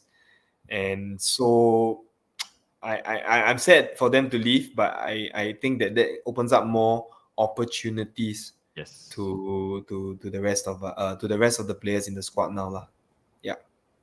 And then of course, last but not least, Song Wee Yong. We wrote a long tribute article about Song Wee Yong on our website as well, because he means so much to Home United and LCS fans. He really gave us hope in Daegu. He, with that header, he won like pride for the whole nation. And the fact that his story culminated in him getting Singaporean citizenship as well, and in scoring for us last year in the last year in the Suzuki Cup. I think that really added to the affection that all the fans have for him. So we'll miss Song so much. And Song, if you're somehow watching this, please come back. Yeah. Yep. I just sent the link to a Sailor Fan Talk Eddie's article. Please do have a read. It's a very, as usual, well written article. And this, I can sense that this Song Yong is the most how do I put it? The most impactful departure, I would imagine, on the field and off the field. For how many years of service he gave to the organization, not only the Sailors but also Home United as well, right? Yeah. So these are very huge players, right? Okay, so Luke Lim actually has put out quite a few names that I've not added. Yes, I do apologize, because this is more like the headline departures, right? But maybe you can just address some of the not say lesser players, but maybe players that I've not included in because of the lack of space. And Yeah. So maybe you can talk about like Saifullah Akbar, Amrul Ali. Go ahead. Yep. Yeah. So Amirul Ali, I think he is a bit of a victim of last, or rather a scapegoat for last season's failures also. A lot of people say like, oh, he sucks. Like, he shouldn't have given that much space to Kodai Tanaka. He should have known that Kodai Tanaka was going to shoot. And I think one thing that but he was playing right back, right? That particular game, if I remember. Yeah, right back. And also, I think one thing that people sometimes struggle to realize is that defensive distances between yourself and the striker or the left winger, it's not that easy to get right all the time, actually. So Amirul Ali, perhaps he could have done with a bit more support, right, from the right wing position. Yep. And don't forget, it's against Kodai Tanaka. It's not like some random, not random, but maybe a lower quality caliber player. It's against the top scorer at the team of the the player of the season last year. So he was the player of the season. So I think we will miss a bit his versatility lah. He could play at centre back, his right back. Wasn't a nail-on first-team starter. But you remember, actually when he came from Tampines, everyone had very high hopes for him. And speaking of high hopes, that just moves us on to Saifullah Akbar, right? I think the fear of Saifullah Akbar leaving us like that is that he will finally fulfill the promise that we all felt he had. And if he does it at Tampines, man, fair play. I'll be so sad, because the last thing I want to see is this is all banter, of course, but the last thing I want to see is Desmond smiling down from the stands, man. I don't want to see Desmond smiling. No one wants to see Desmond smiling. It's not personal, but I don't want to see the Tampines chairman smiling, man. Fair play. Yep. And then any other, you want to talk about the other side, like Amruddin and Ikram as well? I don't know. Amiruddin, another one about promise, right? Do you all remember his left foot scorcher against Malaysia? Poor guy, man. He's just injured and all that. So we'll miss him, but he actually, on the pitch, we won't miss him because he was so unlucky with injuries last season. Yeah, I would have loved to see him get another crack, but I think it's a role that has been filled by Abdul Razak lah. Yeah. Okay. Ikram, I like him as a person. I really like him, and I think my friends who have spoken to him before also felt like he's a very cool guy. Like he likes dancing, break dancing, if I'm not wrong, break dancing. But it seemed for some reason that Coach Luka didn't really trust him last year. If you remember, I think in the Singapore Cup, they would rather play Hafiz Noor at left back than Ikram Rifki at left back, which struck me as very strange lah. I'll miss him, but once again, he didn't play much, so I wouldn't really say that the team will have to struggle to adapt or anything. Yeah. All right, fair. So yeah, I do apologize that we now don't have all the major players leaving, but I think out of this list, Amro Ali going to Geylang, Saifullah going back to Tampines. I think if they fulfill their potential, it's only good for Singapore football as well, because then maybe it can represent, improve to the national team, and maybe be a mainstay starter in the Singapore national team. All right, so Pedro's still injured. Yes, Pedro's still injured. I don't know, is he gonna play tomorrow? Is there murmurs of him playing tomorrow? He's obviously still injured. I think it was a joke. Someone was trying to say that Pedro is still playing tomorrow because because the other Pedro Diaz from Tanjong Pagar. Cheeky. Yeah, Petro Diaz from Tanjong Pagar, the new signing. So do look out for him on the pitch tomorrow. Okay, so now the way that like all the Brazilians in SPL must be called Pedro. We have Botaluso, we have Enrique, we now have Diaz. Yeah, I don't know. Maybe when they sign, it's like, okay, are you a Pedro? It's like, yes, okay, you're fit to come and play for Singapore. Come on to the Singapore shores and play for, in the SPL. Okay, just some friendly banter going on here. But anyways, guys, I just want to say huge up to everyone here. We're going to start open discussion very, very soon. I'll send the link. You guys can come on, ask Eddie, myself, some questions. Please go ahead. And, just help us like, comment, subscribe to the stream. It helps a lot. Do check out Eddie's page, Sailor Fan Top. Please subscribe to him. He's coming out with great content. Go and check out his article. Go and follow him on Instagram. He's got a lot of updates. He's going, after every Sailors game, he'll put in the effort to talk to the fans in the stadium about their thoughts about the game. If you like this kind of content, do support him. And it's part of the community that we're growing as well. Not only for the goal difference, but everyone in the local community is only good. Yeah. Kickoff Art actually has a very good question. He says, is there any under the radar player we can look out for this upcoming season? Oh yes. And I'm gonna call it now. I don't think it's under radar in the sense that nobody knows about him. Everyone knows about this guy, but perhaps no one knows or rather expects him to have a big season. But I'm calling it now. Hamish Shaheen to have a big season if he remains fit. So Hamish Shaheen is one of those players, right? And I don't blame national football team fans, or rather, I don't blame the Singapore national team fans, right, for saying that. Why does the coach like Nishigaya or like even our previous coach, right? Why do they all keep picking Hamish Shaheen? He's that good, man. This short guy run around conceding fouls, all that. Hey, but actually, right, anyone who has watched Home United knows, right, this guy is damn sick. Like, no exaggeration. When we first burst onto the scene in Home United, I was like, dude, this guy is a Singaporean Thiago, man. I mean, Thiago when he was at Bayern Munich, not the Thiago now at the that small club, Liverpool. Yeah. Oh no. No, really. I mean, he was like Thiago in the sense that he would just float around, pick up possession, pass, spray, long range, short range. Brilliant player, brilliant player. And hopefully, I hope that Hamish Shaheen stays fit. Yeah, and Joshua has just told me very Joshua coming alive. The moment you say Liverpool, he has come alive. Great, it's like I summoned the bogeyman with my. You summoned the boogeyman. Yeah, I let you know just some friendly banter, right? I haven't seen the Sailors win live in action, but I think tomorrow is going to be the first time. I hope so. Yep, I mean, just know that the Bishan Stadium, I told you, is elevated, right? Yep. So there's a ledge, lah. So if we don't win and Brandon is in my line of sight, you're going to throw me down. Off the ledge. Off I go, and then that's the end of the goal difference. It's great knowing everybody. Cheers, everyone. Cheers. And no, Eddie can take over. I'll pass him all the socials, everything. He can take over. You won't have to pass it to me because he'll be dead. No, before you throw me over, don't you want to take some things for me? Don't just throw me down and like, okay, I'm gone. Come on, mate.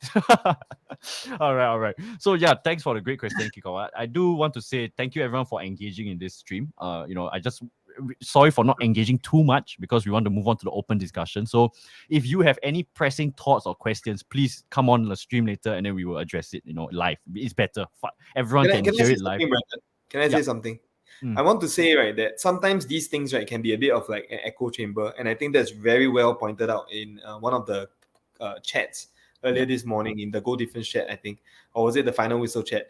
It can be an echo chamber. And you know why? Because we like to already talk about these things amongst ourselves because we are friends, right? So I would like to challenge people, right, who come on, right, with especially if you have a different view. Please come on and please let's have a nice little debate here, and everyone can chip in the comments and we can roast each other. Yep. It's great fun. Seriously, if you have a different opinion, come on. If you think that Shin Wook is actually a damn shit player, right? Tell me why, and I'll answer. Yeah, we live for it. We live for it. Yeah, we live for it. It's all friendly banter. We can take it. If it's a very holistic kind of debate. Let's go for it, man. I think that's good. As football fans, I think that's what we want to hear, right? It's not always like biased, like, oh yeah, Sailors. No offense to you, Eddie, but yeah, if I'm a Sailors fan, like, Sailors going to win. The whole we're not. It's all these kind of biased opinions that sometimes will rub people the wrong way. But if we can have fruitful conversations about some certain specific topic points, I think that would be fantastic. I think everyone would love to see that. By the way, 51 people in the stream. Big up to everybody. Do like, comment, subscribe to this stream, to the Goal Difference, and most importantly to Sailor Fan Talk. He's a great brother of the show. He's been big part of the community. And yeah, let's move on. I actually want to talk about the academy players. Do you really want to talk about it, or should we just move on to the open discussion and just talk I think about we should let people have their say, man. Yeah. Yeah. Let's do that. Let's do that. Yep. All right. Okay. So just people want to say, "Shut up, Eddie. You don't know anything." So yeah, come. Let's hear it. All right, so just last one before we move on, maybe another like 3 or 5 minutes. What are your predictions for this upcoming season for the Sailors? I think it's so hard, bro. It's so hard to say because I haven't watched DPMN play, right? So unknown commodity. Yeah, unknown commodity. And the one that I hate to say this, but Tampines has strengthened so tremendously.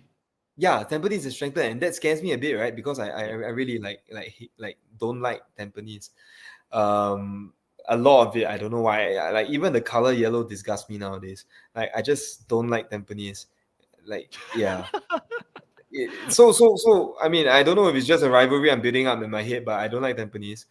Some salty chairman comments as well. So, but I think that Tampines are going to do well, and that's big respect I'm showing, right, to what they've built there. Their fan base, right? Raws on match day. I might not see eye to eye with some of them on every single thing, but I give big props to the atmosphere that they bring.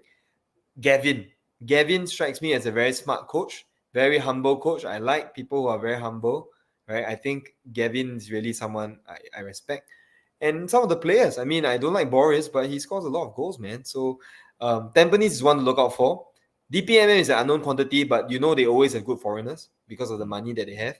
LB Ranks, man, look at that. Interestingly, I was at LCS training ground on Monday, right? And we spoke a bit to Kodai Tanaka.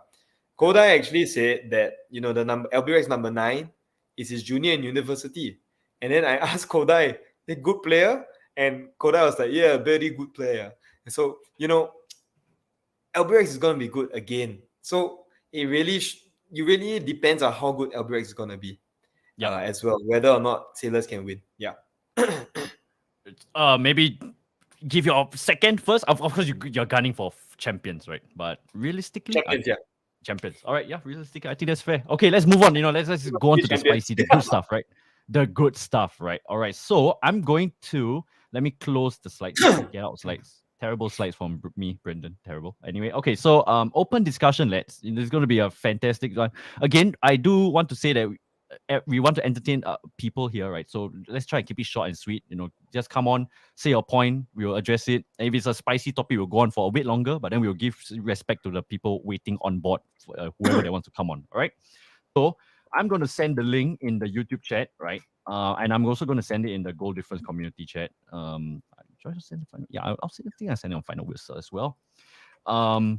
So here's the link, right? If you guys want to, feel free to come on, and then we'll go like a first come, first serve basis, all right? And then we will see whether you guys want to, anything you want to talk about, yeah?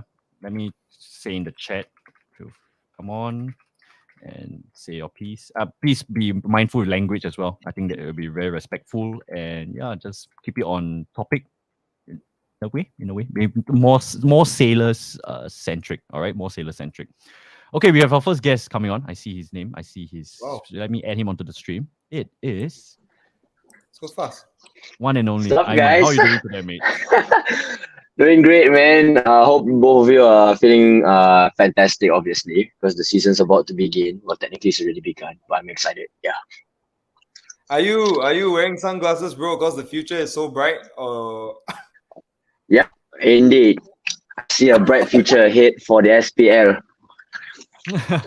Fantastic, right? Okay, so Aiman, you are a big part of the crew. You're a big part of the sailors Yep. community, right? What are your thoughts? Yeah. Maybe thank you so much for the donation. I really do appreciate it. I owe you a drink, mate. Next tomorrow, I'll buy you a drink. Yeah, okay. And yeah.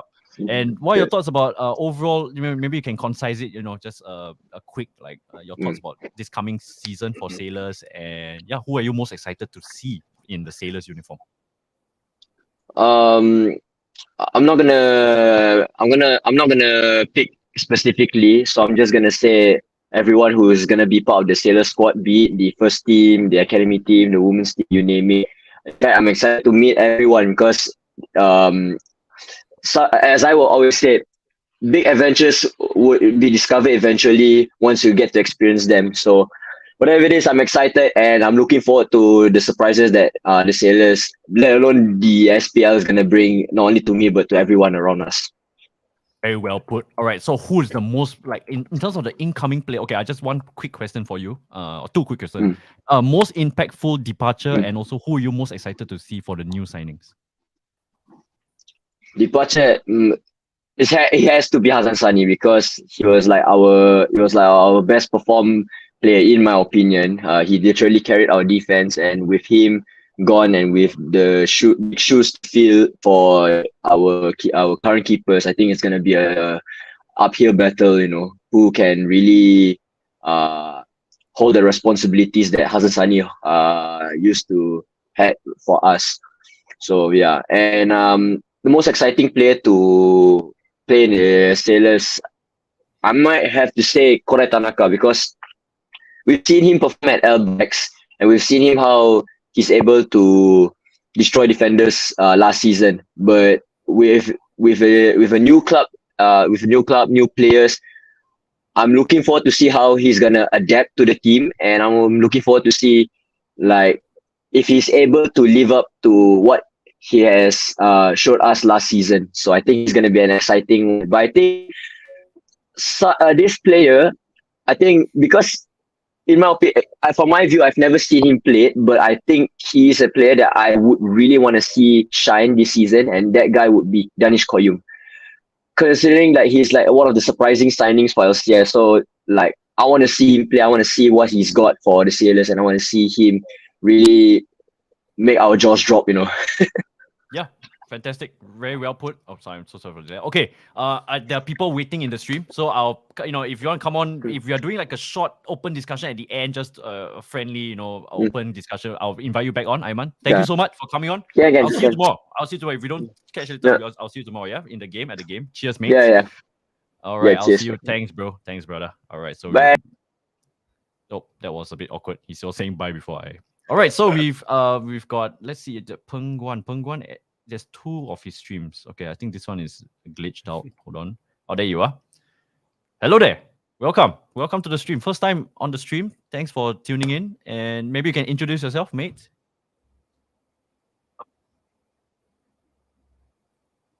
Can you hear me, mate? Can you hear? Could you hear me? Yeah, I think I can hear you Yeah. now.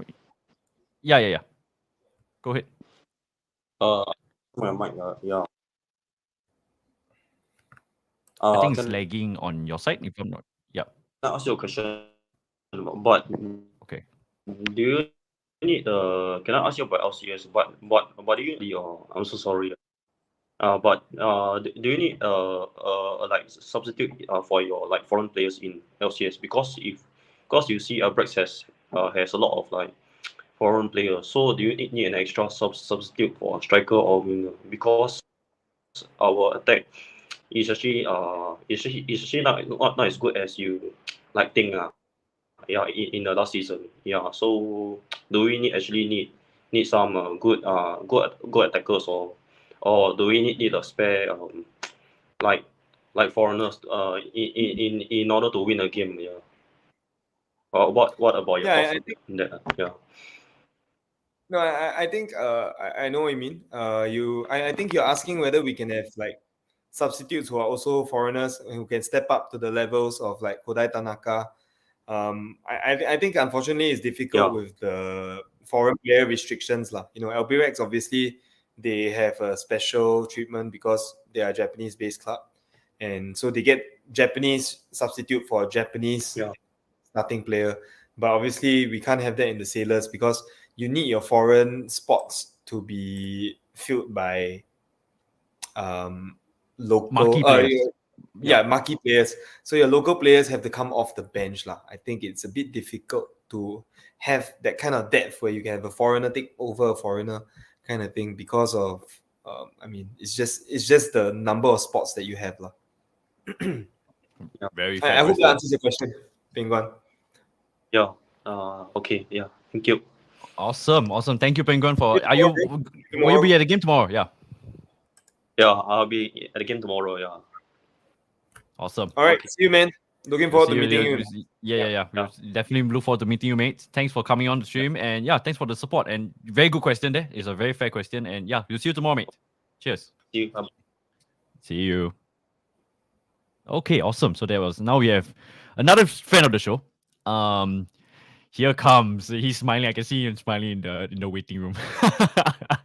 Here comes Zach. How are you doing today, Zach? Hello, man. can you hear me? Unfortunately, I can hear you, Zach. Unfortunately, you're gonna hear my voice tomorrow.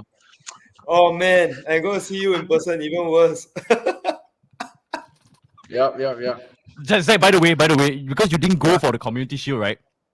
I couldn't. Right? I had a friendly right after in fact, not right after. In fact, just as the game ended, I had a friendly in my uni, so I couldn't go. So heartbreaking, but maybe saving the best for the season ahead lah. Okay, fair. All right. Yeah. But I watched the first half. Outcome played really well. Wow, that was one of the best football I ever watched. Even though there were no goals for Outcome, but that was one of the best games of football I watched from Outcome. Yeah. As an Arsenal fan, as Arsenal fans, Eddie and I, we always say we play beautiful football, but it doesn't translate to any league success. So I don't know. So good vibes only. Yeah. All right. So you see Murph saying that Zach in Hougang colors, I'm sure. Yeah, he's repping the Hools, repping the Hougang faithful. All right. So what your thoughts about today's stream, man? I know you're always a resident. You're another tactical mind of the show. What are your thoughts? I think this is the you guys were quite thorough in what LCS will have for the upcoming season. Actually, I'm very curious. To maybe aim this question towards Eddie. So what is Vidakovic's style? Because admittedly, I have not watched any of LCS friendlies personally. Okay, so I answered this question earlier in the stream, but let me answer it again for those who have joined us a bit later. So I don't have much to go on it as well. The only thing I know is that when he was manager of Ceres Negros, I obviously kept tabs on them because Home United was playing Ceres Negros. I think we played them 4 or 5 times across 2 seasons. If I'm not wrong, we even played a preseason friendly against them. I don't know why. As if not enough of them is it in the regular season. You have to play them in preseason. I correct me if I'm wrong, Home United fans. But throughout that time, right, they were always the possession hungry team. They attacked with pace, but they also dominated possession. No real surprise because I was telling Brandon in the stream earlier because they have a good budget for good foreigners, right? But at the same time, they also rely on the fact that a lot of the Filipino players who could play in the league, right, actually had German blood, Spanish blood, whatever blood, Voldemort blood, mud blood, I don't know. But anyway, all these players, right, they sort of, if you think about it, they're foreign players. They're not local Filipinos. I mean, that might sound a bit xenophobic, but I think I'm not trying to come at it as xenophobic angle, but from a football quality angle. These players play in the lower leagues in Germany and Spain. So they obviously had the quality edge over Home United. And Risto, I think he claimed victory over Home United one season and didn't in the season after. So yeah.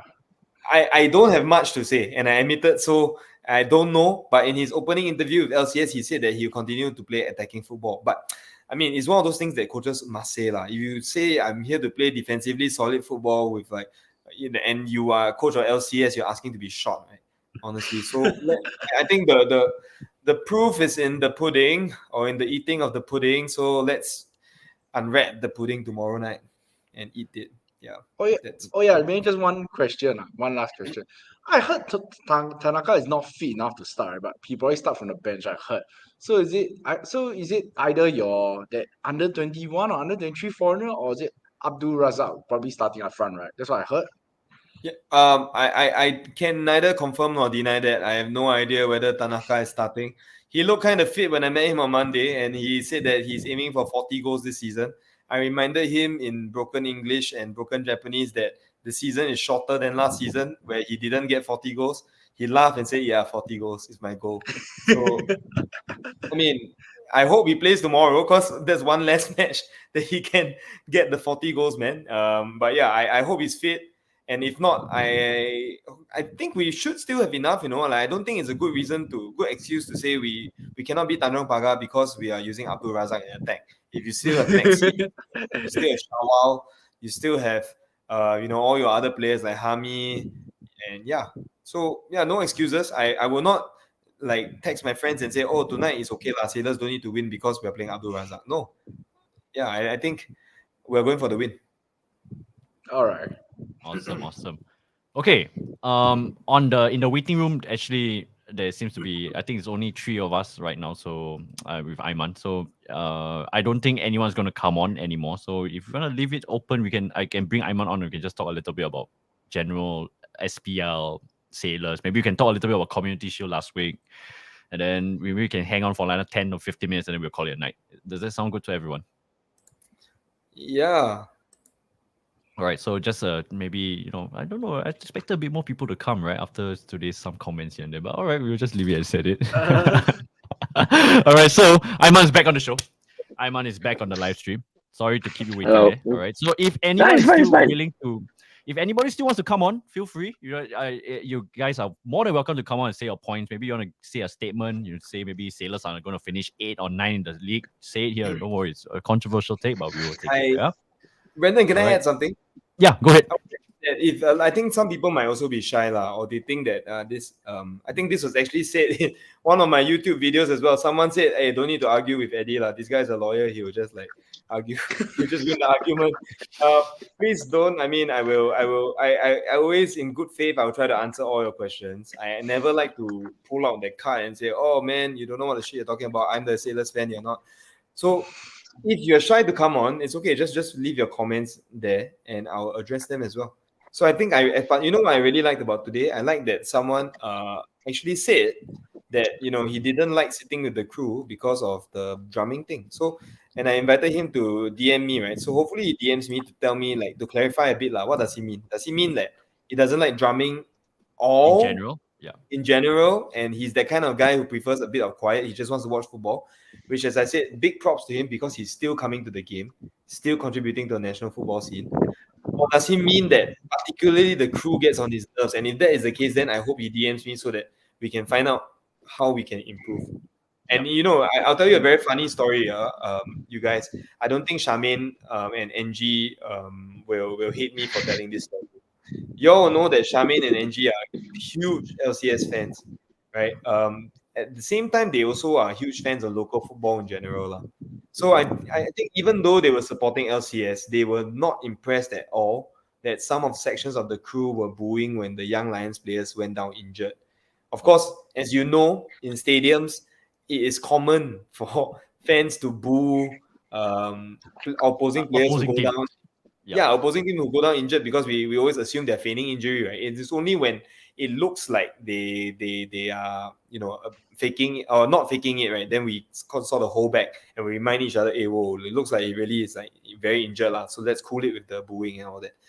But Charmaine and Angie took a lot of offense to it, and you know what I love about them? They DM me. They said that the crew shouldn't be doing this. You guys shouldn't be doing this. You are disrespectful, all that. And guess what? And guess what? If you thought there was a fairy tale ending here where I told them, yeah, we love you, so come and join us, we'll change and all that. No, I told them to, okay, not in those words, but I told them then okay, thank you for your feedback, but we will continue doing what we do because we don't think there's anything wrong with it. And you are welcome to not be part of the crew. But in future, if you want to be part of the crew, please go and join us. And the best part is now we're all good friends, and so really opening the conversation, right, is very, very, very important. And I'm so glad that Charmaine and Angie reached out rather than just saying, "F this guy, F this bunch of assholes." Like, they are assholes and we'll never get near them. So really, really big props to people who reach out with their criticism and of course put a face lah. So if you reach out with like a blank Facebook profile or blank Instagram profile, it's very hard for me to take you seriously, right? Because I'm just wondering whether you're a troll, right? But if like Chong Soon Lim in the comments, he put his face and name there, he gives a comment, then at least I know that this is not a guy who hates the sailors or anything. He wants to just let his opinion be known. Yeah. So guys, please, anytime, even outside of this stream, please DM, let us know what you feel, or even meet us in person and say, look, guys, I'm a good drummer. You'll mind letting me try? Maybe at halftime, I try something. If you like, I can drum for you guys in future games and all that. We'll really appreciate it. I think I've said it before as well. Our drums are not the best, but our drumming is not the best, but we don't profess to be. Yeah. I think I just want to add to Eddie's point. I think like this is I think it's common for his sentiments, right? Eddie's just spitting facts this whole stream, basically. So this is really, really true facts, right? And these sentiments can be shared throughout the league. If you go to any club, I'm sure that if you go up respectfully, you ask them, you tell them about your opinions, you tell them respectfully, they will wholeheartedly listen to it, and then they will try and make means to improve the fan engagement and the fan experience at the stands, right? So feel free to go and talk to Eddie. Eddie's such a hospitable character, a person, a very nice person in general. Everyone in the crew is really nice, and because passionate fans, when they're watching the game, sometimes it can be a bit rowdy, right? If you feel a bit uncomfortable, just let it be known, and you can see what is the best course of outcome in the games, and also maybe post game they can have like a after action review to see like, oh, okay, what stands out, what doesn't stand out. It's all growing. This whole league is growing. We hope that we seek your patience and your understanding as well. Sometimes let's try and give some people the benefit of doubt, and if you really want to go through the root of the problem, come and talk to the crew, sorry, not the crew, just talk to the fan group of the club and see what is the problem and how we can solve it for you. One more suggestion, right? If you don't feel comfortable talking to the crew, right, feedback it straight to the club. Straight to the club, and then the club will let us know. So if you think we are being like very rowdy or whatever, feedback it straight to the club, and the club will. The club opens very open communication channels with us. If you tell them that you wish to remain anonymous to us, right, I'm sure they'll respect it. They're a very respectful bunch of lads up there at the Lion City Sailors, lah. So let them know. Just know that your voice matters, and really, really, right, is as much my club as it is your club. So really, really, please, if you care, speak up. Yeah. That's the and I think Ernie is in the chat. Ernie, you think Ernie or Yasha? I think it's Yasha. It's gotta be Yasha. Big up to Get Stuck In. Yasha? Yeah, by the way, Get Stuck In, they have reached 20,000 subscribers. Their content is fantastic on YouTube. Go and check them out. I really do implore you to go and check them out. They're really good content. And thanks for tuning in, guys. They are living in London, living in Switzerland, whatever, and they're still here at this timing. You love to see it.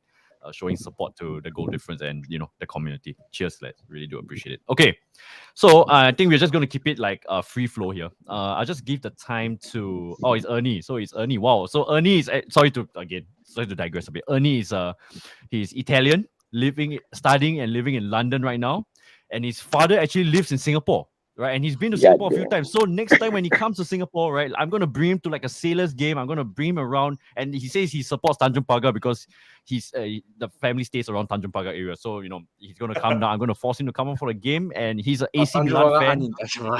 Yeah, he's an AC Milan fan. So big up to Ernie. Fantastic. You love this. Thanks for tuning in for the stream. Man. Really do. I guess it makes sense. Yeah, I guess it makes sense. Yeah, yep. He's big AC Milan fan. All right, so again, I'm gonna keep this part to just a very free-spirited, open discussion. I don't want to keep this too long. Maybe we'll end this by 11:30 because Eddie rushed back from work and then he's tired and he's got to go and he just rushed before the stream. He was like, okay, let me get my computer straight away. Come on live. He didn't. So let's spare a thought. Put F in the chat. No, put F in the chat if you spare a thought for Eddie. All right. Anyways, okay. So Mighty King actually has a good question. Then I'll pass the time to Aiman and Zach first because Eddie and myself have been talking quite a lot in the stream as well. I'll go get a glass of water, man. Yep. Go ahead, mate. Go ahead. Yeah, go ahead. So Mighty King put an F in the chat for Eddie. Okay. So, VAR, right? So Mighty King said that, do you guys think VAR decision could be faster and more efficient as the referees took quite a while in the competition? That's a very good question and a very good point made there. Aiman, Zach, your thoughts? Maybe pass to Aiman first. Go ahead.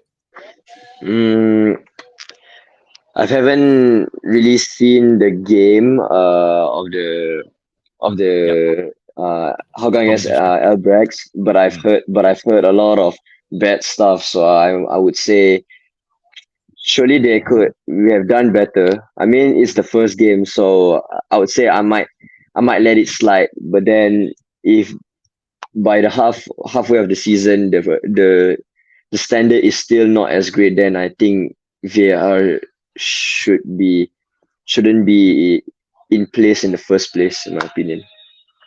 Fair.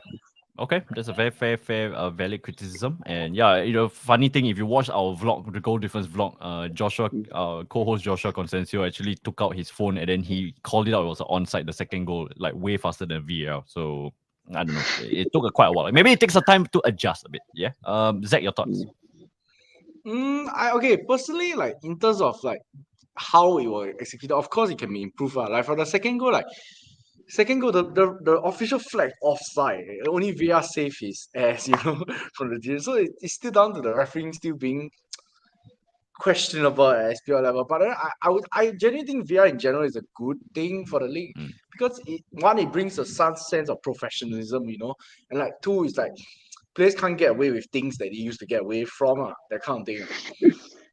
Yeah. So because like the typical nonsense like you throw an elbow here, you throw an elbow there, that kind of thing, a cheeky handball here, like at least players can't get away with that. Personally, like in terms of the decisions taking very long, I'm okay with that at this stage of the year, especially because I rather that they take longer and get it right rather than rush it and not get it right at all. I.e. caught Yeah. doing a Lee Mason, yeah, remember that? Yes. Yeah, so I wouldn't mind them taking a bit long for the decision because after anyways, like the time that they take for VR, they will just add it back at the end of the game. So it's still where you're still playing that 90 Accounted for. minutes of Yeah, it's football. still accounted It's for. accounted for. So to me, it's not that big of a deal, even though yes, Akam was on the back end of two decisions. Yeah, so like I'm okay with it. Like and we'll see how it will progress throughout the season. Will it get better? Will it get worse? Will it be some Kelong hit there or Kelong there? Yep. Yeah. I think So it's a good thing Brendan, for me. Yes. there was a point that was raised in the chat, and I Yep. think it's actually raised by us also in our conversations that exactly I think what would help is if they inform the people in the stadium what they were looking for, right? So PL they do that. They just say VAR check in progress, potential offside, VAR check in progress, potential penalty for a foul or whatever it is. But I think it's very, very clear for them, and the anxiety doesn't build up as much as it does or rather the restlessness, not anxiety, for the restlessness in the fans in Singapore, because what we had was just VAR in progress, but we didn't know what they were checking. So we were left in suspense. And those people at home, I don't know what the experience was like for them, because did they have the benefit of watching replays? The producer might have put on some replays. Maybe for them it wasn't so bad, but I think it was right that it did feel quite long. So Mighty King does raise a good point. But I think it can be helped if they actually said what was going right. And I think I left a comment on the on the Official Singapore SPL Premier page. League SPL page. I said that thank you for a good debut, great decisions, but could you let us know the outcome at least? At the end of the day, referee when he says no penalty or penalty, right? But it doesn't say what. Foul? Foul by who? Yeah. And it's not that difficult. You can say foul by Anders Etlin. Right? That's it. Okay, Yeah. I agree, right? That Eddie, what you're saying, Zach is all, I agree. But I think right now that implementation of that suggestion is not going to work very well right now, because knowing me, right? This is my personal opinion. Knowing our league, right? I don't think that we are capable of showing this kind of graphics efficiently. That's what I think. So I think right now it's very easy to just right now in my mind it's like, okay, VR's check, right? They just show they have one template ready, VR in progress, and then that's why. I would implore, like I think not implore, I would suggest maybe the next one should be VR confirm or VAR rejected, something like that. something quite simple to let the fans know. But if you want to go a bit specific, like a penalty for a potential handball, potential, I think at the game day itself, I think it's going to be a bit tough knowing past experiences with like the screen, especially. Sometimes it gets a bit funny, the graphics, and then it will be even worse. Misinformation will be even worse rather than or worse, they get the decision correct. Maybe it was a penalty for handball on Anders. Then they put on but they flashed the wrong name, so they like handball on like someone else, and then it looks stupid. It looks ridiculous because then you will confuse the fans even more at the stadium. It's like, oh, okay, a handball by Anders Eplin. Then you see Yamazaki coming off the pitch for a red card because he's the one who got the handball. Then people are like, oh, that's Anders Eplin. Then you're like, what? No. It could be a disaster, I get it. You don't have faith that the actual scoreboards and thing will do the actual work, lah. I think that's a very good point. Yeah. Fair. Right. So, that is just a VAR in general. I think we just want to keep it a bit basic in that front. Again, it's only the first game, right? And I think Murph is also like rightly pointed in the chat. Sometimes, there's controversial, there'll be, like Zach said, right? There'll be some things where some players will get away with it, even with VAR and whatnot. But it's just a matter of adding this kind of technology that is being used in the world football, right? So, that's VR. I think that was a good topic to talk about. And, maybe anything you guys want to bring up, any topics? I'm actually quite open to talk about anything. I got nothing really too much on top of my head right now. Open discussion is like an open mic for all of us. Anybody want to take the floor? Zach. I mean, I've got one. Okay, I'm not taking. No. Because I think Zach might have a better question, so I think I will let Zach ask. Okay, as in my question in my head is rather it's about maybe not so much LCS related, but rather the other teams like especially DPMM, Tampines, Hougang. Where do you guys think they will stack out in the league? Especially the top half. The top half looks rather congested with arguably 5 teams competing. Yep, good question. Where you Eddie, guys? take it here. Yeah. Well, let's deal with Hougang because it's a team that we've actually watched already. So Zach is right. They played really well, but I challenged Zach on this lah, and I think this is where I turn the bazooka back to you. Where are the goals gonna come from, bro? Brian Ferreira looked very muted, and I don't know his history very well, of course, but I'm not sure he's an out-and-out striker. And you guys don't have Shawal anymore. Hazwan. Hazwan in the mid. I think Hazwan as a striker that day when you deploy him as a striker is not the answer for sure. Against the good thing about Hougang is that finally their 2 centre backs can pass, can defend. But I do want to say that the ball kept coming back to them because they couldn't hold it. And then when Riku came on, number 9, everyone died. So I challenged Zach, maybe with your view of that match and what you could make out of the tactics, what do you think is the plan for Hougang, or do you think it's just a bad day for Brian Ferreira? What you're saying is true so far. Like Brian Ferreira, I think Brian Ferreira has never really played as a striker.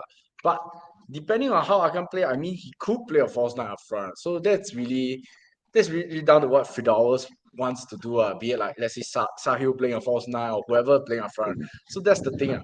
But I actually quite relieved Hougang that the back line is quite sorted. Like if the 2 centre backs, Kazuma and Kuriyama can stay fit. I think it will be really, really very solid with a good pair of hands behind them. Because I think the biggest issues like last season, we keep joking and talking about Fidalis want to walk the ball. The issue was that one, the outcome pitch was not very suitable to walking the ball because it bobbles everywhere. It's difficult to play. Number 2, obviously there was the ball playing from the back, both like from the defenders and the keeper. Obviously it was not there. So that was a very, very big stumbling block, especially earlier on in the season. So especially with the move to Jalan Besar, with a lot of technical quality at the back. A one shot at left back, playing an inverted left back position. I think at the back will be quite secure, and I think that will be a big boost to Hougang because last season arguably it's the defense that was the issue. I think I was really upset. Last season there were 28 games in the league, right? Hougang conceded 72 goals. That's more than 2.5 goals a game, on average. that's downright awful. So it's not the attack that's the issue, but rather the defense that is the big issue. So yeah, I feel that Alcon will tighten up at the back. I have faith that in front the attackers will make things tick. I do understand. I maybe think a lack just of to striker. interrupt, I think Yeah. Gabriel Kwok has to have a great season for Hougang to at least challenge top 3. If Gabriel Kwok doesn't get the foot going there, I think you guys will struggle. I personally really think you guys will struggle. That's my humble opinion. Yes, that is partially true lah. But I'm just very curious because usually Gabriel Quack, like last time when he played in Sailors, when he was the MVP in 2020 and had pretty good season in 2021, he played from right. He mostly played from the right wing, right, cutting on his left foot. We keep saying, "Oh, Singaporean Mo Salah," So actually, if we notice at the Community Shield, actually he played wide left this particular time. He mainly hugged the touchline. So it's a very different role for him. So it'll be very interesting to see how they will how Gabriel deploy. adapts to this new role on the left. Because it's a very different role, right? Like cutting in and shooting with your left foot from the right as compared to hugging the touchline. So it's a very different role for him. So it remains to see how he can adapt to his role. Yeah. Fair. So okay, back to the original question that that Zach proposed, right? Who do we see like the top 5 challenging, right? I think maybe we can do maybe that could be the last question for the night, and then maybe we can go to one quick one from Ayman, right? So the question is gonna be, who do we see top 5 in the league, and then maybe we can do like a initial pre-season ranking for a fast one, right? So I'll start it off, right? I've got to be a bit biased here. I've got to go for, let me see, Sailors. I would say DPMM for sure. Alborex, Tampines. Sorry, is that in order, bro? No, in order. Come on, challenge yourself. In order, that'll be fun. Hold on. Not in order. No, dude, Sorry. I'm going to challenge you. Yeah. So all the people, these 4 in the chat, right? We're going to put it in order. Brendan's going to publish it somewhere, right? In the chat somewhere. shoot. And there will be consequences for this. Come on, man. Okay, Oh, fair. damn. The one most one has to buy around. Okay, the consequences are not much, okay? We're just talking about a double McSpicy upsize value meal, yeah? Fair, guys? Yeah, that's fair. That's fair, huh? As long as you don't throw me off Bishan Stadium, the ledge, I think anything is fair. So, okay, in order, right? Okay, let me think in order, right? You know what? I want to say Geylang over Hougang, but I can't. I don't know. I do have more faith in Hougang, even though I'm a Geylang Over fan. Hougang. If you're talking about food places, can I think? You know what? Okay. I think I gotta go. You know what? I gotta go for a bit of local pride, right? I think Sailors first. All right, Sailors first. Alborex second. DPMM third. No, you know what? No, Tampines third. DPMM fourth. Hougang fifth. Because Geylang won't have enough depth at the end of the season. Just solely because of that. But if I'm a bit biased, I would say Geylang over Hougang, but Hougang fifth. I'm sorry, Hougang fans. All right, my turn. So no reasons needed, okay? So Sailors, Albirex, Tampines, DPMM. Hougang. Oh, whoa. Ooh, DPM 5th. I mean, it's Bruneian players, man. I mean, they're not gonna DPMM. Yeah. Okay, that's fair.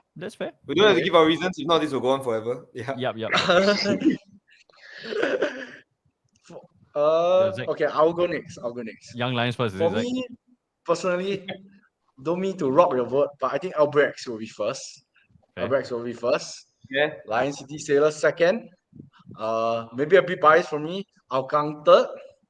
DPMM fourth, and Tampines fifth. Personally, yes. Very low Tampines, but okay, I said no reasons, right? So yeah. I Ayman? hope you're right, by the Ayman. way. Nothing will give me more pleasure than seeing Tampines languishing in I think my one will also cause a bit of controversy. So I'm gonna say this. I'm gonna start from bottom first, so to make it more suspenseful. Fifth, right? I have a feeling it might be Brunei. Fourth, I'm gonna say Tampines. Third will be Hougang, second Brex, first Sailors. Wow. Fair. Okay, I think it's very diverse, very diverse. I think very, very different from all of us. I must say my Sailors one is tinged with a lot of optimism, guys. But I think you know what? What if we all What if we all get wrong? Then what do we do? We give it okay, if we're all donation? wrong, right?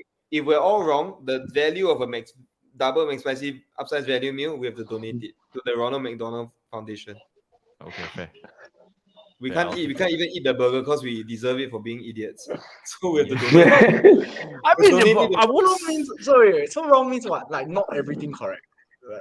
Not everything correct, or what? The one with the most wrong, that kind of thing. Yeah, fair. I don't think we are. Yeah, one. yeah. We'll figure it out, I'm sure. We'll figure out. Yeah, along the season. I We'll mean- figure out. Yeah. We'll Okay, but figure it out. Tak Guna said LCS not making top 3. That's a spicy one. Wow. Oh, that's a Tak Guna. spicy one. I don't. Tanguna, nice one. We should get Tanguna, come on lah. Let's debate. That's what I've been waiting for, man. Tanguna. Yeah, Right. yeah. I mean, You know- if you look at Tanguna, as in I don't know whether he speaks Malay or what, but Tanguna also it also means useless, right? Or like Yeah, useless. Tanguna, yeah. So either that or his name is Tak and he's a Guna. I don't know if I'm like Yeah, maybe, Wow. Maybe he's a Guna. Anyway, But no, I love it. LCS is not making top 3. Taguna, you know what you should do? You should go to Sailor Fan Talk's YouTube page and comment that on one of my videos so that I can respond to you. And we'll actually chat there. Oh. Oh, No, Andy has no chill, man. No, wait. Let me put it into perspective, okay? You know what? I would say this is a very hot take, but you know what? We are underplaying DPMM's quality per se because we are kind of saying that they're not going to finish like top. We're all saying like what top. I think 4, in the top dark, 5. we don't know. We don't know. Exactly. So let's just say Albirex comes up hot, as usual. They finish either first or second. All right. Then DPMM also comes up really hot. Unknown commodity, plays really good football. They finish first or second, right? And then maybe LCS gets a bit unlucky with injuries. Kodai Tanaka, I mean, I'm not trying to touch wood, right? I got wood here, touch wood, right? If he gets injured, right? And then, possibly goals don't come in as frequent as what Sailors fans will hope for. Maybe they can fall down to 4th. You never know, right? Injuries. This is, just being a bit of devil's advocate. Hey, Potentially. but Arsenal fans, we know that 4th is a good position. No, but the thing is, right, Brandon, like I said earlier, adventures are waiting to be discovered. So only one way to find out. We experience it ourselves. Yeah, very well said. Anyway, do you think that sorry, Isaac, just one fast one for Aiman. Are you gonna continue your vlogs with the crew, Aiman? Okay, so I've been really quiet ever since the end of the season, and I haven't been updating with what's next with the vlogs. All I can say is the bad news is there's no bad news. The good news is it's coming back. It's gonna be bigger, better, and stronger than ever because I'm looking to not only initiate the people around around the club, but also like get the fans involved more, so that they deserve the recognition. And I feel that by showing the fans and showing the non football fans that we have the quality of the people that really support local football, I think that way that can attract the locals, Yeah. So for me, this is a big opportunity for all of us to show the locals that this is something that we all should back for, You love to hear that. And Zach, sorry, I'm so sorry that I interrupted. I'm looking forward to Aiman your vlogs again. You were also a big inspiration of the vlog ideas for the goal difference. And it's only good Thanks, man. good publicity for Sailors in your case Sailors, but also just generally the league in general. All right. So Zach, sorry. No, I was saying that. I was about to remark that. Imagine we all end up wrong. Young Lions finish 5th, or Balestier or something like that. I would love to see that. Oh yeah. Yep. This is Damn, gonna I think be I'm awesome. looking forward to that too, honestly.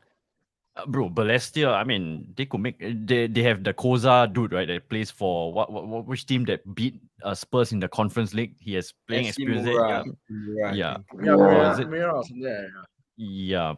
You know, so you can never ride this the clubs like Tanjung Pagar as well. Maybe potentially making a late run, you know, and Geylang, you know, my Geylang International. I think they got a really strong 11, but I think after it's always the case, a strong 11, and then it My withers Geylang down. International, said the man wearing the Tampines yellow disgusting. Yes, that's right. I'm a fraud. I'm a fraud. You see the slides just now? I thought LCS played Burham, you know. Yeah, terrible, right? Terrible. And then I'm a Geylang fan. You know, just to let you guys know, right? A quick one before we close off the show, right? I did the preview for this show on Instagram, like, you know, come and join the show and whatnot. Let me see, Rising Stacks, right? Yellow Knights and TRFC commented say great jersey. You have this. So you see, maybe I become a Tampines fan. They complimented, you know, my choice of jersey today. Anyways, it's going to be a big season coming up, and now we're really looking forward to it. I'm going to end the stream right now. I think because I can see Eddie already dozing off. Probably he's really tired. Nah. Then we're gonna have a rest. Yep. You know, I just want to say thank you so much to everybody. For tuning in. This has been a wildly successful show. You know, every concurrent about like 20 to 40 viewers. You know, Eddie and I are really appreciative. You know, it took a while it took effort to put this show up, and then, you know, we hope that you guys enjoyed the review and the preview of the Lion City Sailors. Enough of me rambling on. Eddie, your final thoughts. There's not everyone saying get a good rest, but it's not rest. I'm gonna put out another article by tomorrow. So yeah, we'll look forward to it. It's a Shawwal Anwar article that Zach and I are co-writing. So yeah, I got about 80% of it. I'm gonna write about 20% of it. So we'll see you later, and you can wake up to it tomorrow. And I, you know, last thing I want to say, we really want to talk to you at the stadiums. Trust me. And I say this not just for the Sailors, but I will be going to a lot of games next season. Tanjong Pagar, whatever. If you see me, please come say hi, and don't just run off like, hey Eddie, then just run off. Like, say hi and we can talk a bit, talk a bit more. And you know, it's always good if you want to catch a drink or whatever, grab a drink after the game. If I can, I will. So yeah, please don't be a stranger. Likewise, same for the goal difference. Yeah, come on, you boys in blue, says Joshua Conceição, who is the biggest Sailors fan I know. Yeah. Eddie, I think we need to give Josh something very soon. We need to give him something very soon. Oh dear, I don't like the sound of that. But okay, Aiman, Zach, thanks for tuning in. We also want to thank Peng Guan early on for coming on. You know, big up to you. You know, is a big. Sometimes it's especially our society. Sometimes they are a bit shy. You know, it's big up for you to come on to ask the question live on stream. We really do appreciate it. Thank you to everyone on stream. And Zach, Aiman, Zach first. Any closing thoughts from you? Maybe you can rouse a bit of the Hougang spirit in you. Sorry, I didn't catch that question. Oh, just anything you want to say? Final thoughts, final closing thoughts. I think you didn't catch it because the sound system in the staircase is not the best. Yes, that's right. That's right. Yep. I guess nothing much. I think it will be a very fun season for every team ahead. Yep. May the best team win. Fantastic, short and sweet. Love to see that.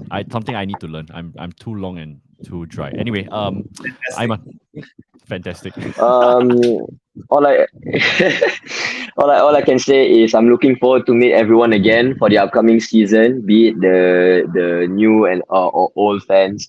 I think it's gonna be an exciting season ahead. So I hope to see everyone there, and let's make great content together, man. Great show. All hands on deck. Ismail with the perfect ending to the stream. Good night to everyone. All right. Thank you for everyone for tuning in. I just want to say one last thing is that look forward for the goal difference, right? Look forward for more vlogs in the future. And also, I think Joshua and I are contemplating to do every Sunday, we're going to do a short SPL roundup weekend show. I think that would be good to just round out the games. See maybe like a team of the week. Maybe we can, or like, you know, like what are the biggest storylines from each week games, and we'll do like a short 30-minute show on a Sunday. I think that would be nice. Like maybe 9 or 10 o'clock, 9-ish, something like that. Right. So look out for that. Thank you all for your support, your love and support. We really do appreciate it. I'm going to play the outro. Anything else from everyone? Anyone? Nothing else?